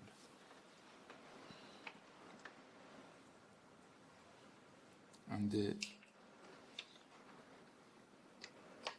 dimension for this is ampere. You can see that I already put the square root of hertz here. Okay? This is dominant mainly in BJTs, because in BJTs we have PN junction. But in MOS, actually, it's not that much high. In MOS, we have another source of noise, which is the flicker noise, and flicker noise is dominant in low frequencies. We will see in the op amps that definitely the flicker noise in the low frequency is much higher than the thermal noise of the op amp. The only thing I forgot to tell you here is that it is dependent on the duration of electron spins on one terminal. I mean, it is dependent on the I. So increasing the I of a transistor, if we are biasing our transistor with a higher IC, then the amount of noise that we have in this diode, and actually we have two diodes, so we have two sources of shot noise, one from IB, one from IC, and then it will increase. And you know that we like to increase the I because we want to increase the gain, but then we increase the noise as The next one is the flicker noise. It is mainly based on the, it's a kind of surface noise. So it's mainly because of the problem impurities that we have in the CMOS fabrications. As we cannot, if we can make a very smooth layer, then this noise definitely drops. So this is how this noise comes. And the value, again, we can model by this. You can see that it is dependent on F. In low frequencies, it shows higher effect. Okay? And then this value of A depends on the process.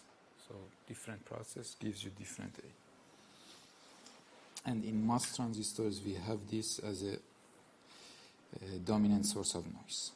Again, you see that I put the B here, and it is ampere. Question? Clear? Good. Yeah. The noise we were talking about like earlier, I'm not sure the Gaussian noise that cancels out the Yeah. Is that different from these three? No, this is actually, that is the mathematical model. This is the real source of noise. I mean that the mathematical model of a noise is a Gaussian process. I mean, the distribution is Gaussian. But how, I mean, where is the source of this Gaussian process is, for example, in the shot noise, is this the duration that is spent. I mean, when we have a p-n junction, if you have a p-n junction, then when we reaches in the junction, if your electron is in this region or in this region, it's random. It's a kind of random process. And then we say that, okay, based on this one generates a noise because the voltage is changing. If the electron is on this side or on that side, this definitely changes the voltage. And because of this, it generates noise. It's a source of signal. And this is Gaussian. This is what we say. Or in thermal, the same thing. We say that because of the temperature, the electrons can move, and this movement is random, and again, that movement generates a voltage, and this voltage is noise, is a source of noise. Yeah. Why is the value of A different to that? Why? This A. Yeah.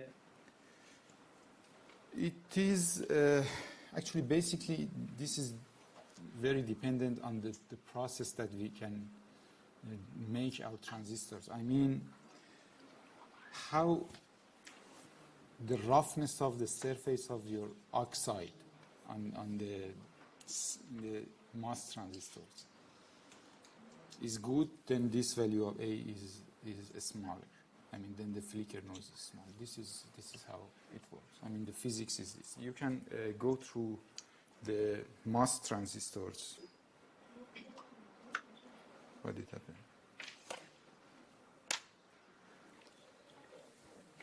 If you go to the MOS transistors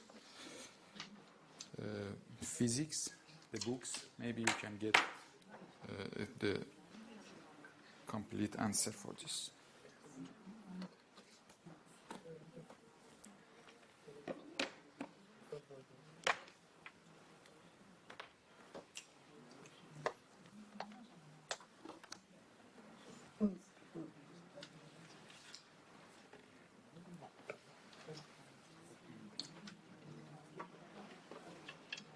No warning. And then just turned off. So we will see that, for example, in the resistors, the dominant source is a thermal noise. In the BJTs, we have two sources of noise. The shot noise, which comes from the PN junction, the two diodes that we have, and also a thermal noise, which comes from the base contact. And in the MOSFET, we have the flicker noise and shot noise. So I will explain these very soon, if it does let us. Oh my God.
We're very lucky. Let me see.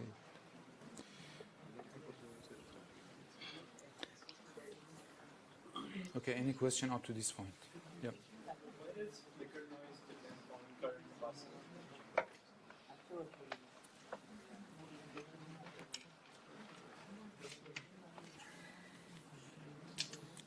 So the flicker noise actually comes from this. Assume that this is the surface of your device, okay? And it has impurities, all right? And the impurities is like this, that the roughness is different. I mean, for example, assume that there are some holes here, a micro model of your surface. And then when the current passes through this, the electrons traps inside these holes. This is the source of the flicker noise, okay? So if the current is more, then the probability that this electron traps inside these holes is higher. And because of that, it depends on this current, okay? When the number of the currents passing through one surface is higher, the probability that the traps inside is higher, okay? How we can represent the noise? As I said, we can say that noise could be a voltage source or a current source, okay? So we can either say that any noise inside a noisy network, we can say that, okay, this network is noiseless or noise-free, and then all the sources of noise that we have inside this two-port network, we can move it into the input and model it with the Vn or In. And it can be proven that this is the sufficient and necessary modeling for noise modeling inside a network. I mean, a Vn alone is not enough, or In alone is not enough. These two should be there. This is something which is available in literature. I don't want to follow this here. It has a mathematical proof, but accept from me that all the source of noise inside a two-port network can come into the input port and model as a source, voltage source or current source. Okay. Why we are coming into the input? Why we don't model it, for example, here in the output? You don't want to put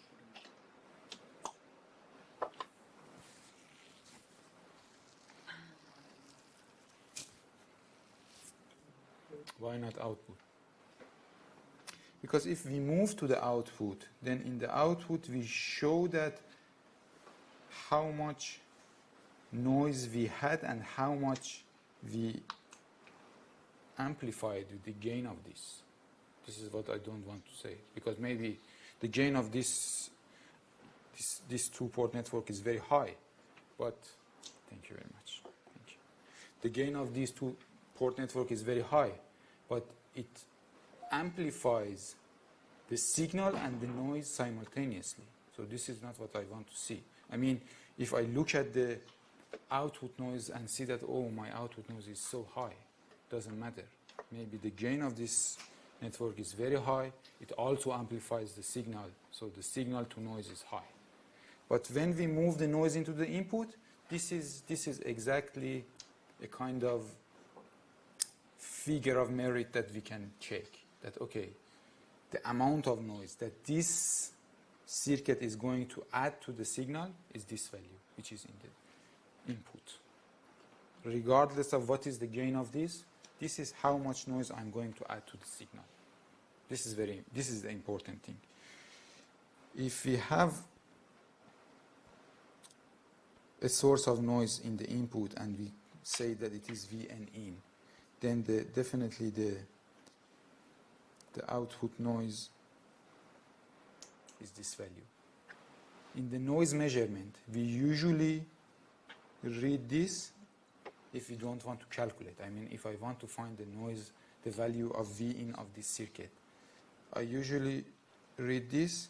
I found the gain of the stage, and then I calculate this value. This is how we measure the noise, the noise figure, which I tell you in the next slide. For the current, the same. So this is the voltage gain, and this is the current transimpedance. What we say? We say GM. This is the GM.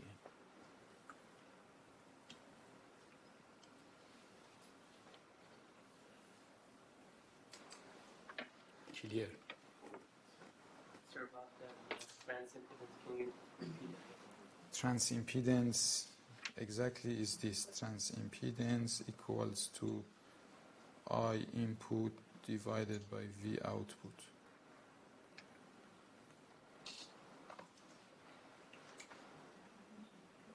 This is what. The significance of this. So, what we call, for example, the gain, the voltage gain is V out divided by V in. Okay. The transimpedance is 1 over T equals to V out divided by I in. This is the transimpedance.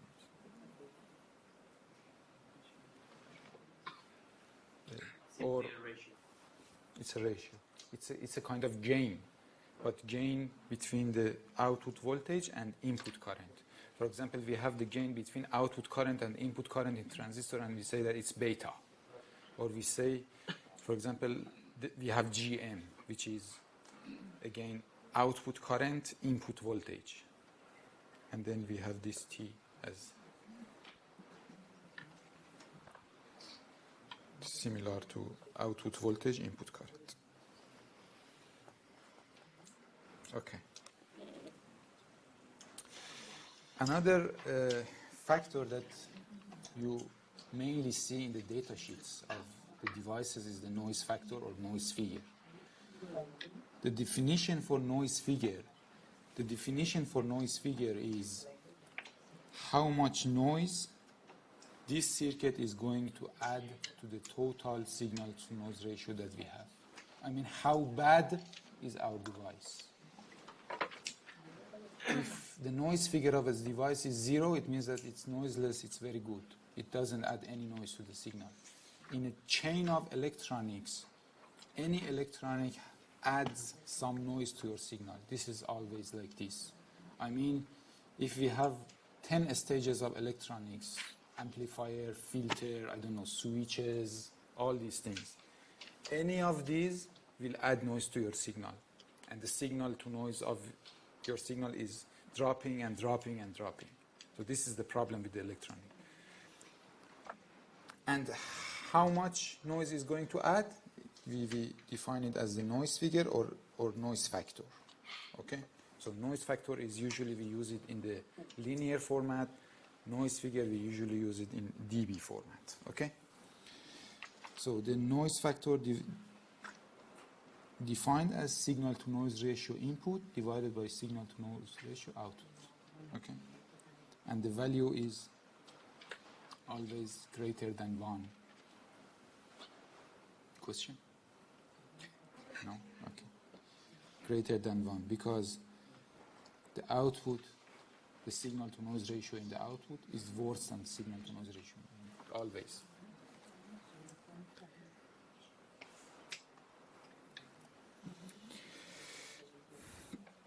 Okay, assume that we have an amplifier with a gain of A, we have an input signal Si, we have an output signal So, we measure the noise in the output as No. Oh, what's this? I can delete.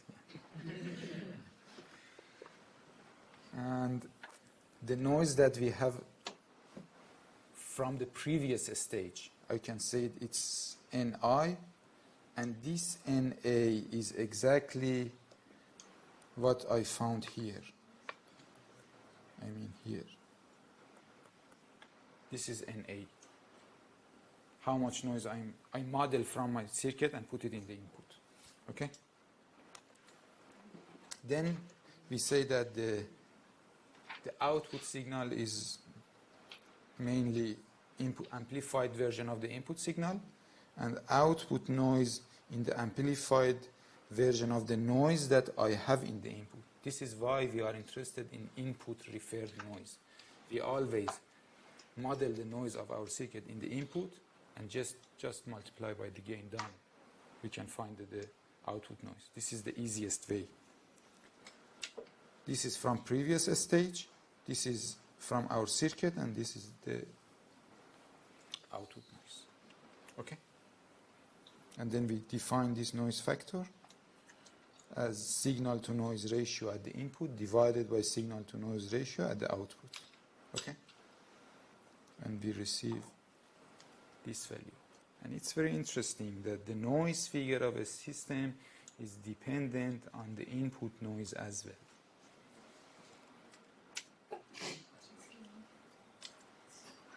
Yeah. Is power regular power or power density? Regular power, signal power, and noise power.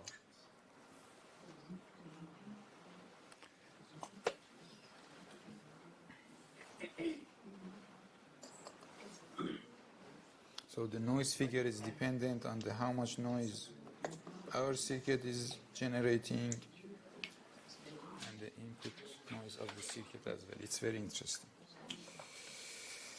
Okay. Any question up to here? So I'm going to model the noise for 3 different devices, the BJT, the MOSFET, and the op amp. And let's see how we can deal with this. So as I said that there are different sources of noise available in a device. For example, in a BJT. Guys, are you with me?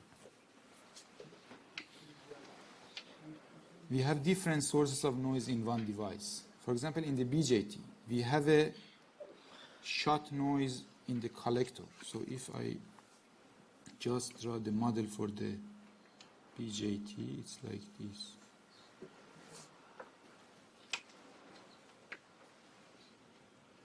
Collector, emitter, and here is base. Okay, we have shot noise here. I want to say that this is the source B. We have one shot noise here. This is the source C, and we have one thermal noise here, which is the source A. So we have a collector shot noise. This is the source B. We have a base shot noise, which is the source C, and the thermal noise because of the contact that we have at our base. And this is the source A. We model it like this. This is the model. So I have a transistor. I have a current here. This is one current. I have a current here. And I have a contact resistance here. So these 3 have 3 sources of noise. And then I would like to model this into what I told you. I want to put all the noise into the input of the transistor. Input of the transistor means base emitter. So a transistor,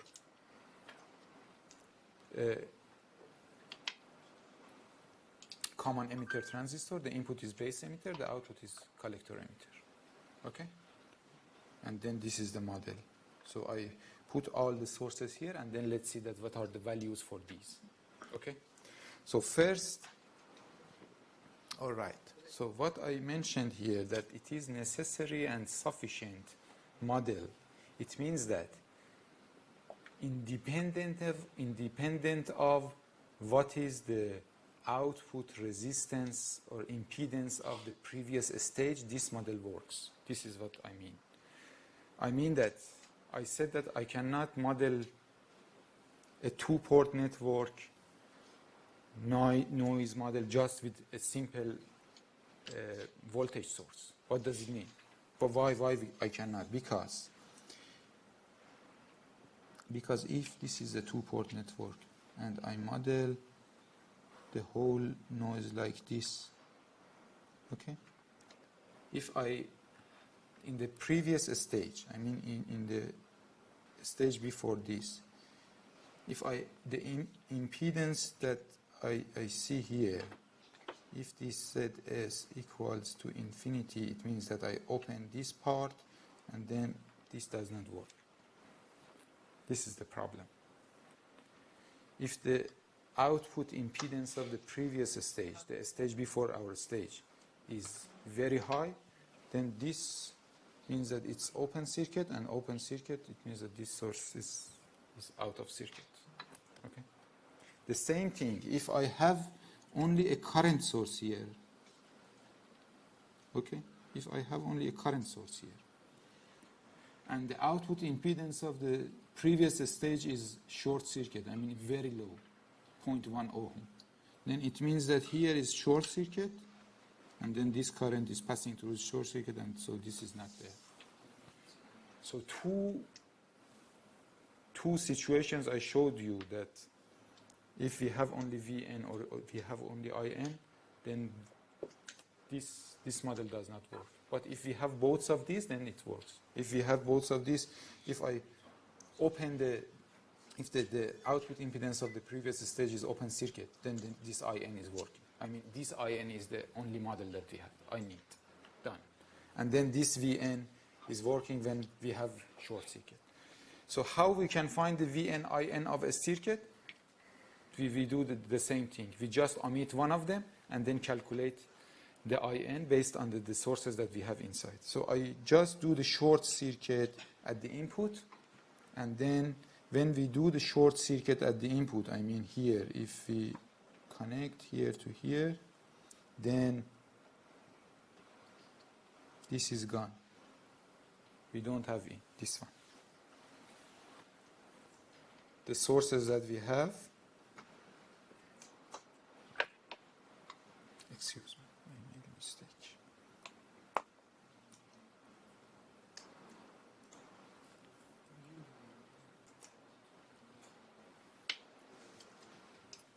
So if I short circuit here,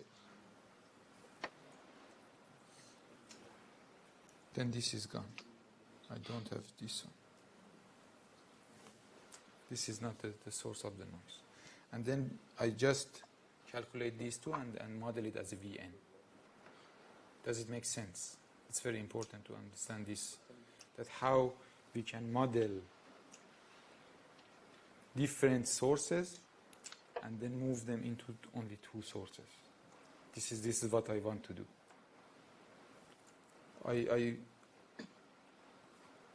Yeah. Explain again how the base shot noise gets removed. So when you short circuit here, this current is just short. I mean, nothing.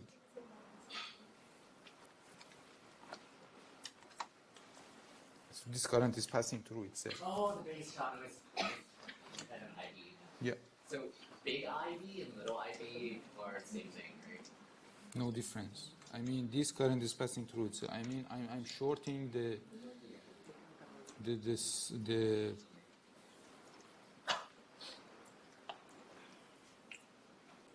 current source, the two terminals of current source. Okay.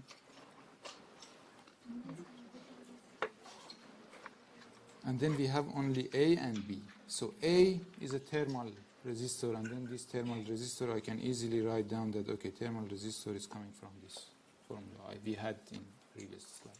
Okay? And then I have one IC here, and I know that in the BJT transistor, the IC is related to VBE. Okay? So IC actually equals to GM VBE. So again, I can write down this IC as a source, and then I move it to the base and say that, okay, the voltage which comes from this IC is just GM VIC. Okay? I move this IC to the base. I move the IC to the base and say that this is going to get modeled as VN. I just want to model IC as a source of noise in the base. I mean, how much this Vn in the base is going to affect the circuit. This is what I want to do. So this is one source of noise, this is another source of noise, so the Vn will be VRB plus VIC. I said that this is how we can add the sources of noise, the powers. And then this is the value for Vn. The same thing if we put this open circuit. If I open circuit here, then this does not give you any value. I mean, the model for this R is this, what I said, R plus this. This is the R, a noiseless R, and a series Vn. We had it in this slide here. R can model like this, a noiseless R and a source of noise. So when I open circuit that point, then this voltage source does not do anything. Okay? And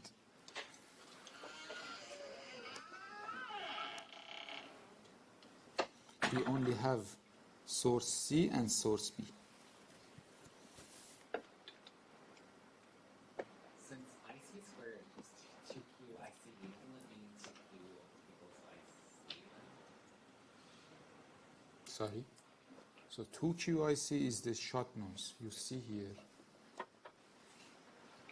And the capital IC is the same as the little IC. I of shot noise is calculating by 2QIDC, and so IDC there is the IC. Yes, this is the biasing current. But that capital IC, is that the same as the little? No, of course not. Capital IC is the bias current. Lowercase IC is the small signal model. They are totally different. The lowercase IC is this one. This is IC. The capital IC is this one. The lowercase IC means the noise, the IC of the noise.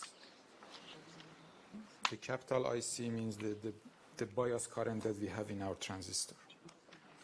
Okay? Yeah, good question actually. So we have these two. IB we have in the source, so we don't need to change anything. So this is the source that we have IB. Again, IC from the collector we have to move it to the base, and we know that the IC in the collector divided by beta is the value that we have in the base. Okay? So, and then these two again we can add in the power.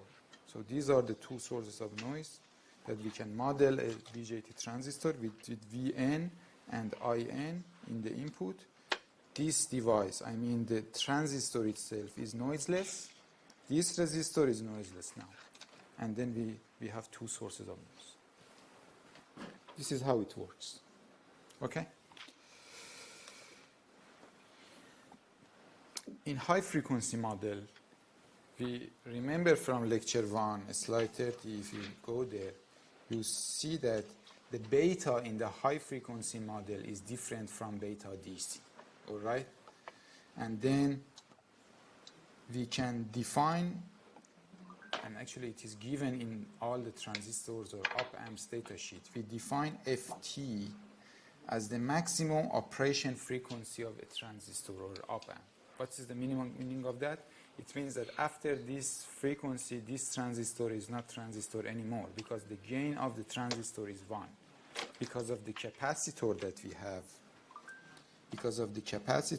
have, then the gain of this transistor is 1. If you understand that this is a transconductance, I mean 1 over Gm, always we can say that it's R on. So it is 1 over 2 pi R on C total. 1 over 2 pi RC. So this is how we define this maximum operation frequency or unity frequency, unity gain frequency. So at this point, the gain of the signal is 1. The gain of the transistor is 1. And transistor does not amplify anymore. All right? So in high frequency, we define the beta as beta DC divided by 1 plus j omega beta DC over WT. And if we assume that j omega beta DC over WT is much greater than 1, then we can say that the beta of j omega is like this. So in the high frequency model, the noise is different because the beta is not beta DC anymore, and then the IN is frequency dependent. Okay? So move from low frequency to high frequency model, the source of noise is changing.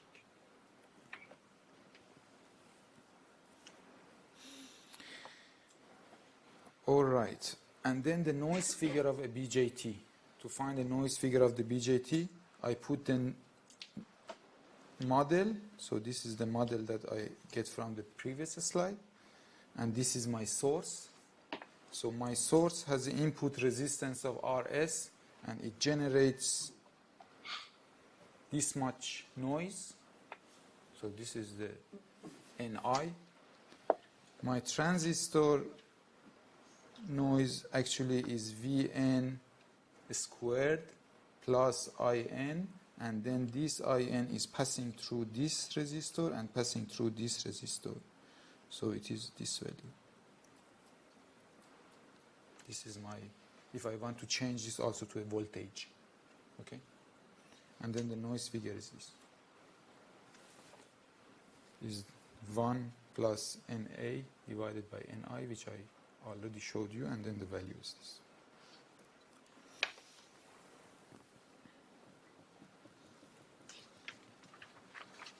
Is it clear or not?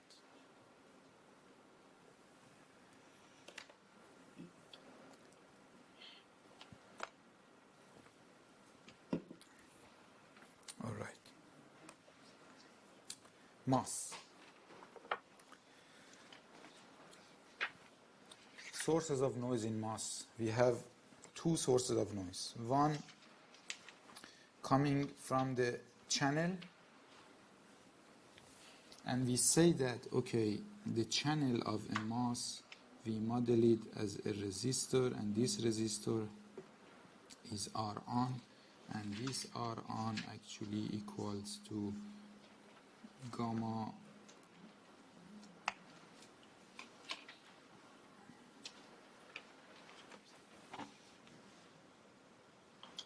I'm not sure this is correct or not, because it should be gamma over Gm maybe.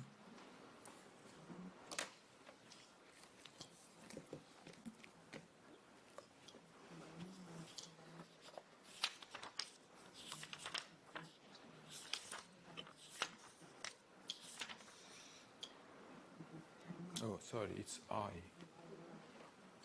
All right, this is gamma GM, correct. Actually, it is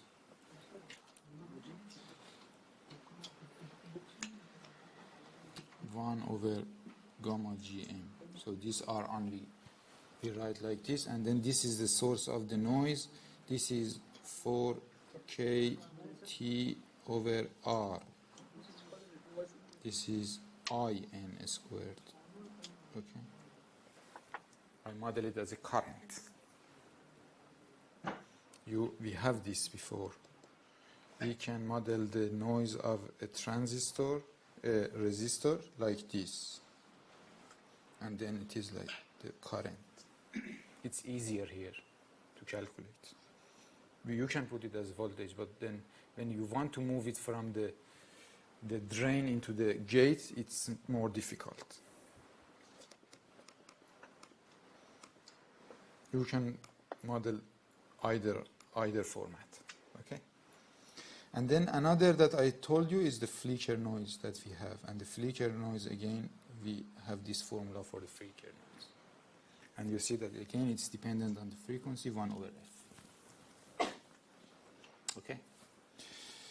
So we have two sources of noise. Both of them are from drain to source. And then I want to model this as a just, we can model this as just one VM. I mean, it's something like this. Is it enough or not? Can we do this? Can we put only Vn? Why I don't model it as Vn and In? Why In doesn't work here?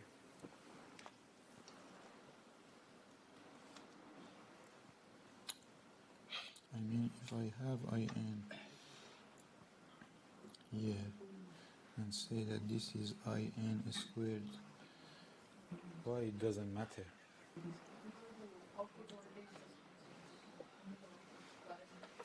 So actually this current is passing through what? So this current is going to pass through the gate input impedance. And the gate input impedance is infinite.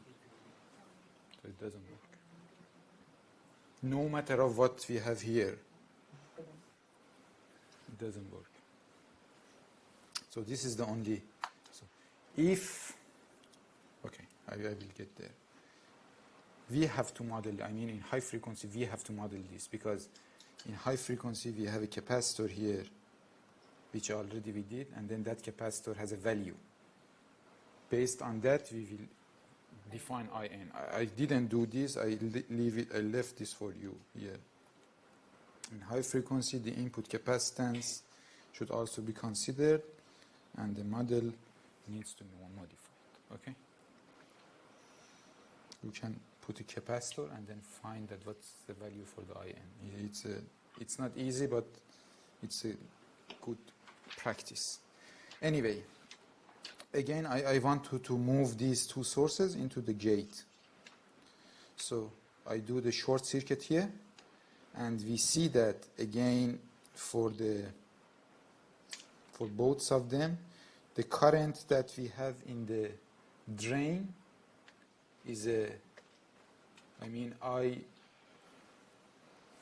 current that we have in the mass drain is GM VGS. Okay? So the current that I have here, I can just model it, I can move it into the GS and then divide it just by GM, which I did here and I did here. So this value divided by GM is this one, and this value divided by GM is this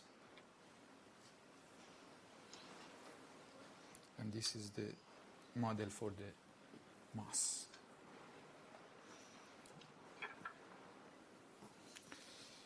And I say that in low frequency In squared equals to 0, but in high frequency it's not. In high frequency it is something 1 over C in omega, something like that. And you see that this Vn is dependent on F. It's changing. Any question?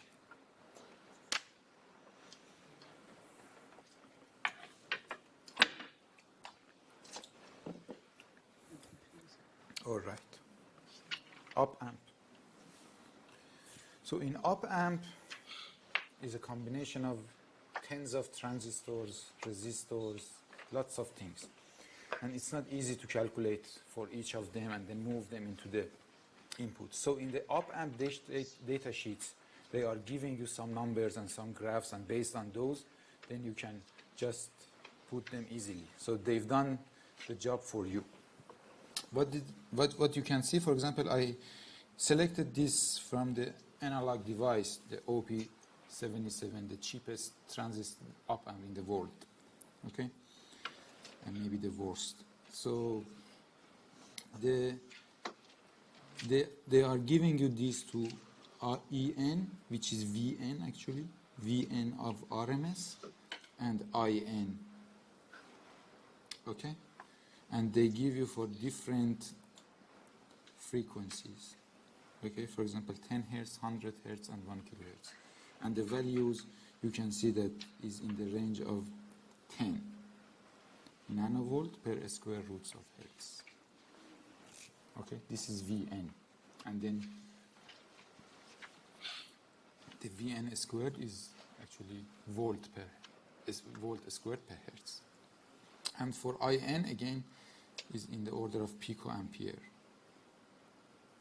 It also, always in the op-amp data sheets, you see the test circuit. I mean, based on which condition they calculate this. I mean, how we can measure nanovolt. We cannot measure nanovolt with oscilloscope. So in the oscilloscope, when you look at the resolution, it's the minimum is 2 millivolt, peak to peak. So how we can measure nanovolt? So they put, for example, a gain of 25,000 here. They put a very trimmed resistors, very high precision trimmed resistors. And maybe they make multiple stages if they want, and then they put a filter, and then for each frequency that they find the values, and then they make this graph here that you see. So in this graph you see that in lower frequency the graph is 1 over F, and then the thermal noise is dominant at this region. Okay? So this is what I told you, that flicker noise is dominant in lower frequency, and then the thermal noise in the rest. So this is what we see in most of the op amps which they made from CMOS. Okay? So in this region the white noise, and in this region the 1 over F. And here also you can see this is another graph that they give you, the RMS noise. So this is the integral from 0 hertz to, for example, 100 hertz at this point. At this point is up to 1 kilohertz. At this point is up to 10 kilohertz. So this is the integral of that, how much power we have.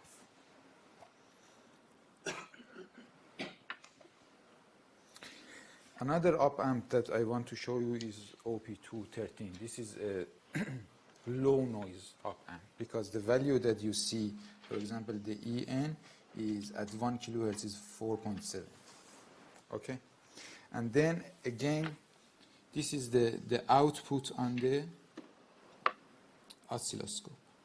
So it says that each block is 20 millivolt. All right, so you can see that the peak to peak is around 1, 2, 3, 4, 5, 6 blocks. So it is 120 millivolt. So this is what they measure at this point.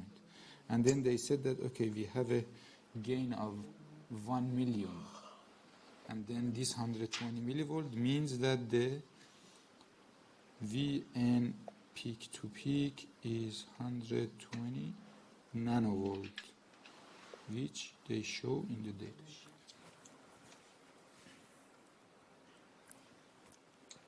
Again, this region is 1 over F, and this region is the thermal. This is for current, IN, and this is for voltage. The same.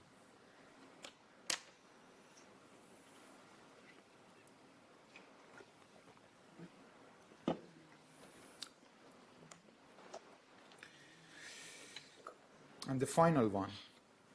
So how, this is the formula. How we measure the voltage, noise voltage of a transistor. This is the formula which is given in datasheet. We define one frequency and 1 over F corner. And at this 1 over F corner, the noise, we have two sources of noise. 1 over F noise and thermal noise. We have these two. And at this point, these two are equal. So below this, 1 over F is dominant. After this, this one is dominant. Okay? And we have two terms here. The first one is where this Ln comes from.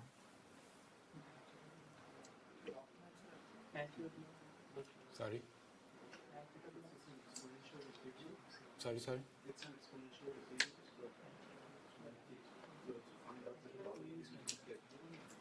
Okay, but why it is Ln? I mean, you remember that we had this 1 over F, okay? And we have integral of this, okay? It comes from there, from FL to FC. This Ln comes from there. So this part actually is the 1 over F noise, and this part is the thermal noise. It's simply just integral of a value, and this value is 4KRT, and this is linear. Okay?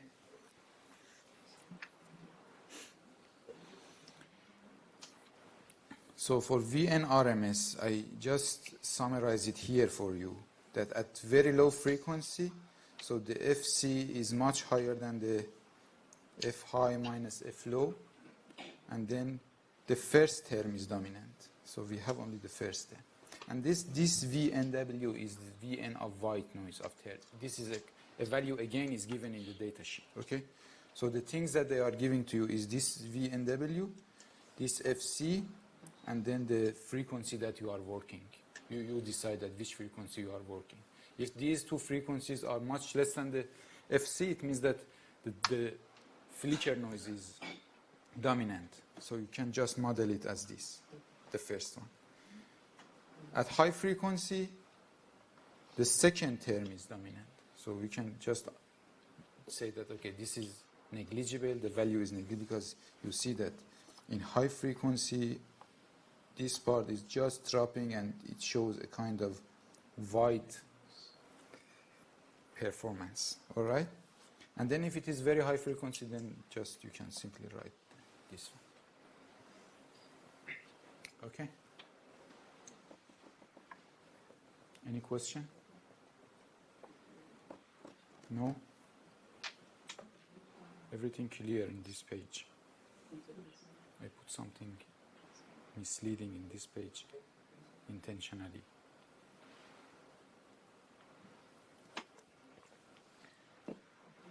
Everything was fine.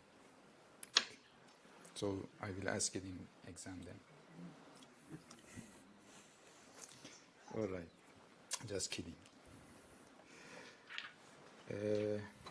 I think this is, I'm going to do this as a last slide, and then we can continue next week. So if we have, okay, so here y,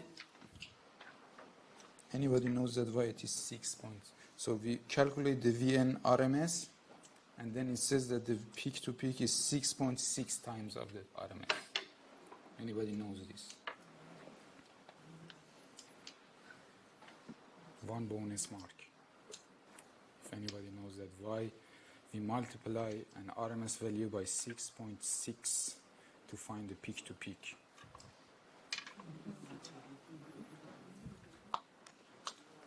Okay, I will leave it to you. You can find it. If not, I will explain next week because we are out of time. So here, if we have multiple stages of circuits, and then we want to find what is the noise figure of this circuit, because in a receiver, in a chain of receiver, for example, you have band pass filter and then a low noise amplifier, then another, for example, mixer, amplifier, another filter. So multiple stage of electronics are coming, and then at the end, so the engineer is coming and ask, okay, what is the noise figure of your circuit? I mean, how much noise you are adding to this system? And then we calculate it from this formula. It is provable. It has been proved in your book. You can go through that if you want.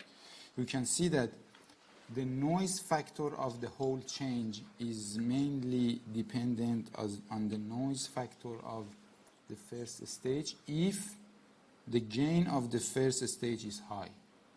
I mean, if this value is high, then the contribution of these terms are low, and the main contribution is coming from this part. And this is why in the receivers we always say that, okay, before do anything, just put a low noise amplifier. Amplify the signal and with the low noise. The rest doesn't matter. Okay? This is very important. If you see that in any receiver, any type of receiver, in the first stage they put one low noise amplifier because they want to drop the noise which is generating from the next stages. Okay? If we have a passive, so what I already told you is about the amplifiers which has transistors or resistors. Okay? If we have a passive circuit, for example, a passive filter, LC filter, L and C. L and C does not generate noise. Okay? If we have a passive filter, passive circuit, and this circuit gives you a loss, only loss. I mean, it does not generate noise, but it gives you loss. For example, the signal that you put into the filter, half of that is going out, or 1 dB of 1 dB less, or 0.5 dB less, or 0.1 dB only less in the output, then the amount of noise figure that you received is equal to that loss. I leave to the proof of this for you. Go through the documents and find that. It is very important in the design of the receiver chains that here, if at the first stage you put a band pass filter, and this band pass filter has a loss of L, this could be only 0.1 dB or 0.5 dB, very small. Then the total noise factor that we achieve is coming from this loss plus the noise figure of the amplifier. So it directly goes to your noise factor as well. So this is very important. Many of the communication receivers, for example, the satellite communication receivers or GPS receivers, they don't put filter. We love filter at the beginning because we just close the bandwidths. If we close the bandwidth, the noise is reducing. But the problem with the filter is that it has loss, and this loss directly go to the noise field. In many of them, they omit this part. In many high performance, they omit this part. They say that, okay, I don't care that what will happen. I amplify and then put the filter. It's a kind of trade-off. All right, I think we are good up to this point. I don't want to go to the sense. This is only one page, and then the linearity I will explain later. We will have one very fast quiz. So please just...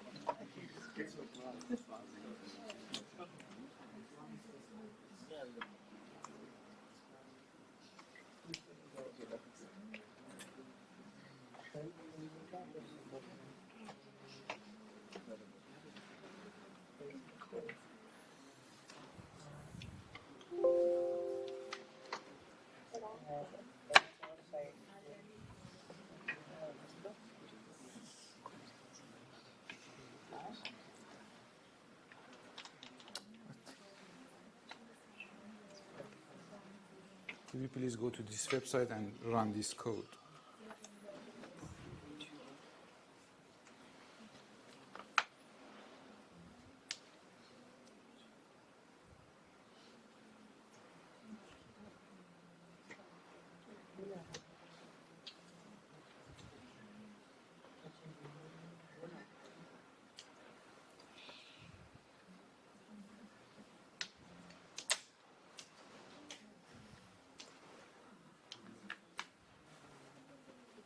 So I'm opening the quiz for the first question.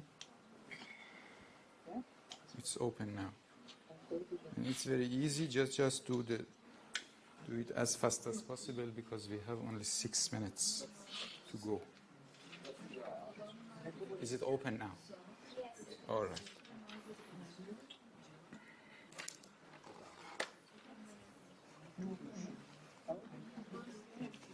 I don't know why it's like this. So can you select code? I'm sorry that I cannot.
Is it still open or not? No. Oh, I'm sorry.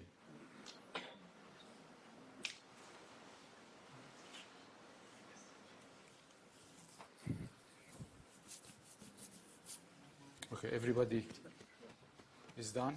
Yes. Okay, I'll close this one. So the question says that which of the following components shows significant contribution in thermal, flicker, and shot?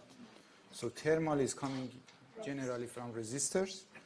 Flicker noise is coming mainly in MOSFETs, and then the next one, shot noise, is come from BJT. So this question, the correct answer is B. So the next question, if I want to open the...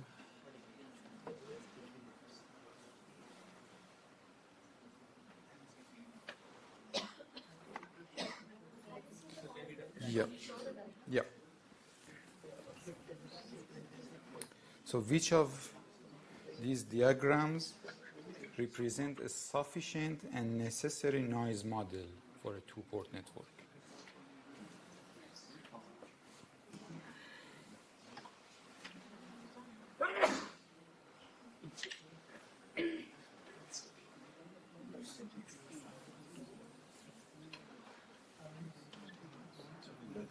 So we have a noisy network, two-port noisy network, and I want to move the noise of the sources of noise into input or output. And then I have a noiseless network.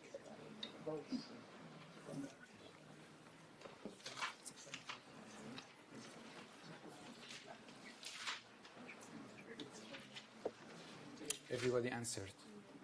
So I will close down the quiz.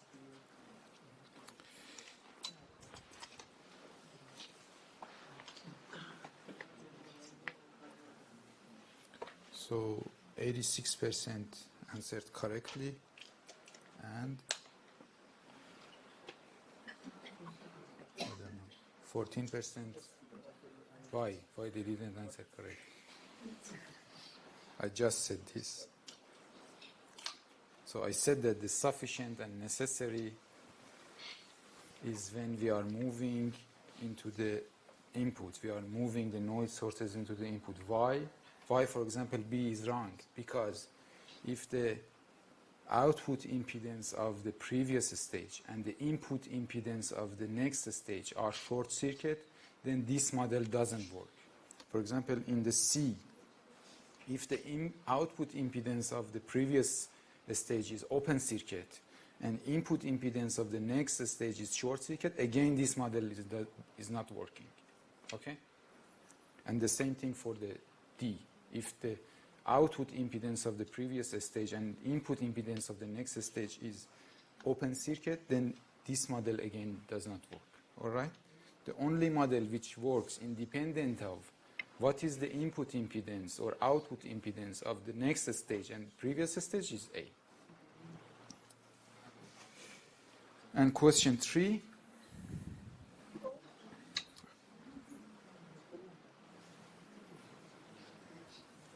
So which of the following statement is incorrect about the output noise power of an amplifier, which modeled with the input referred noise model? I mean, I modeled the noise inside a network in the inputs. I just moved everything into the input.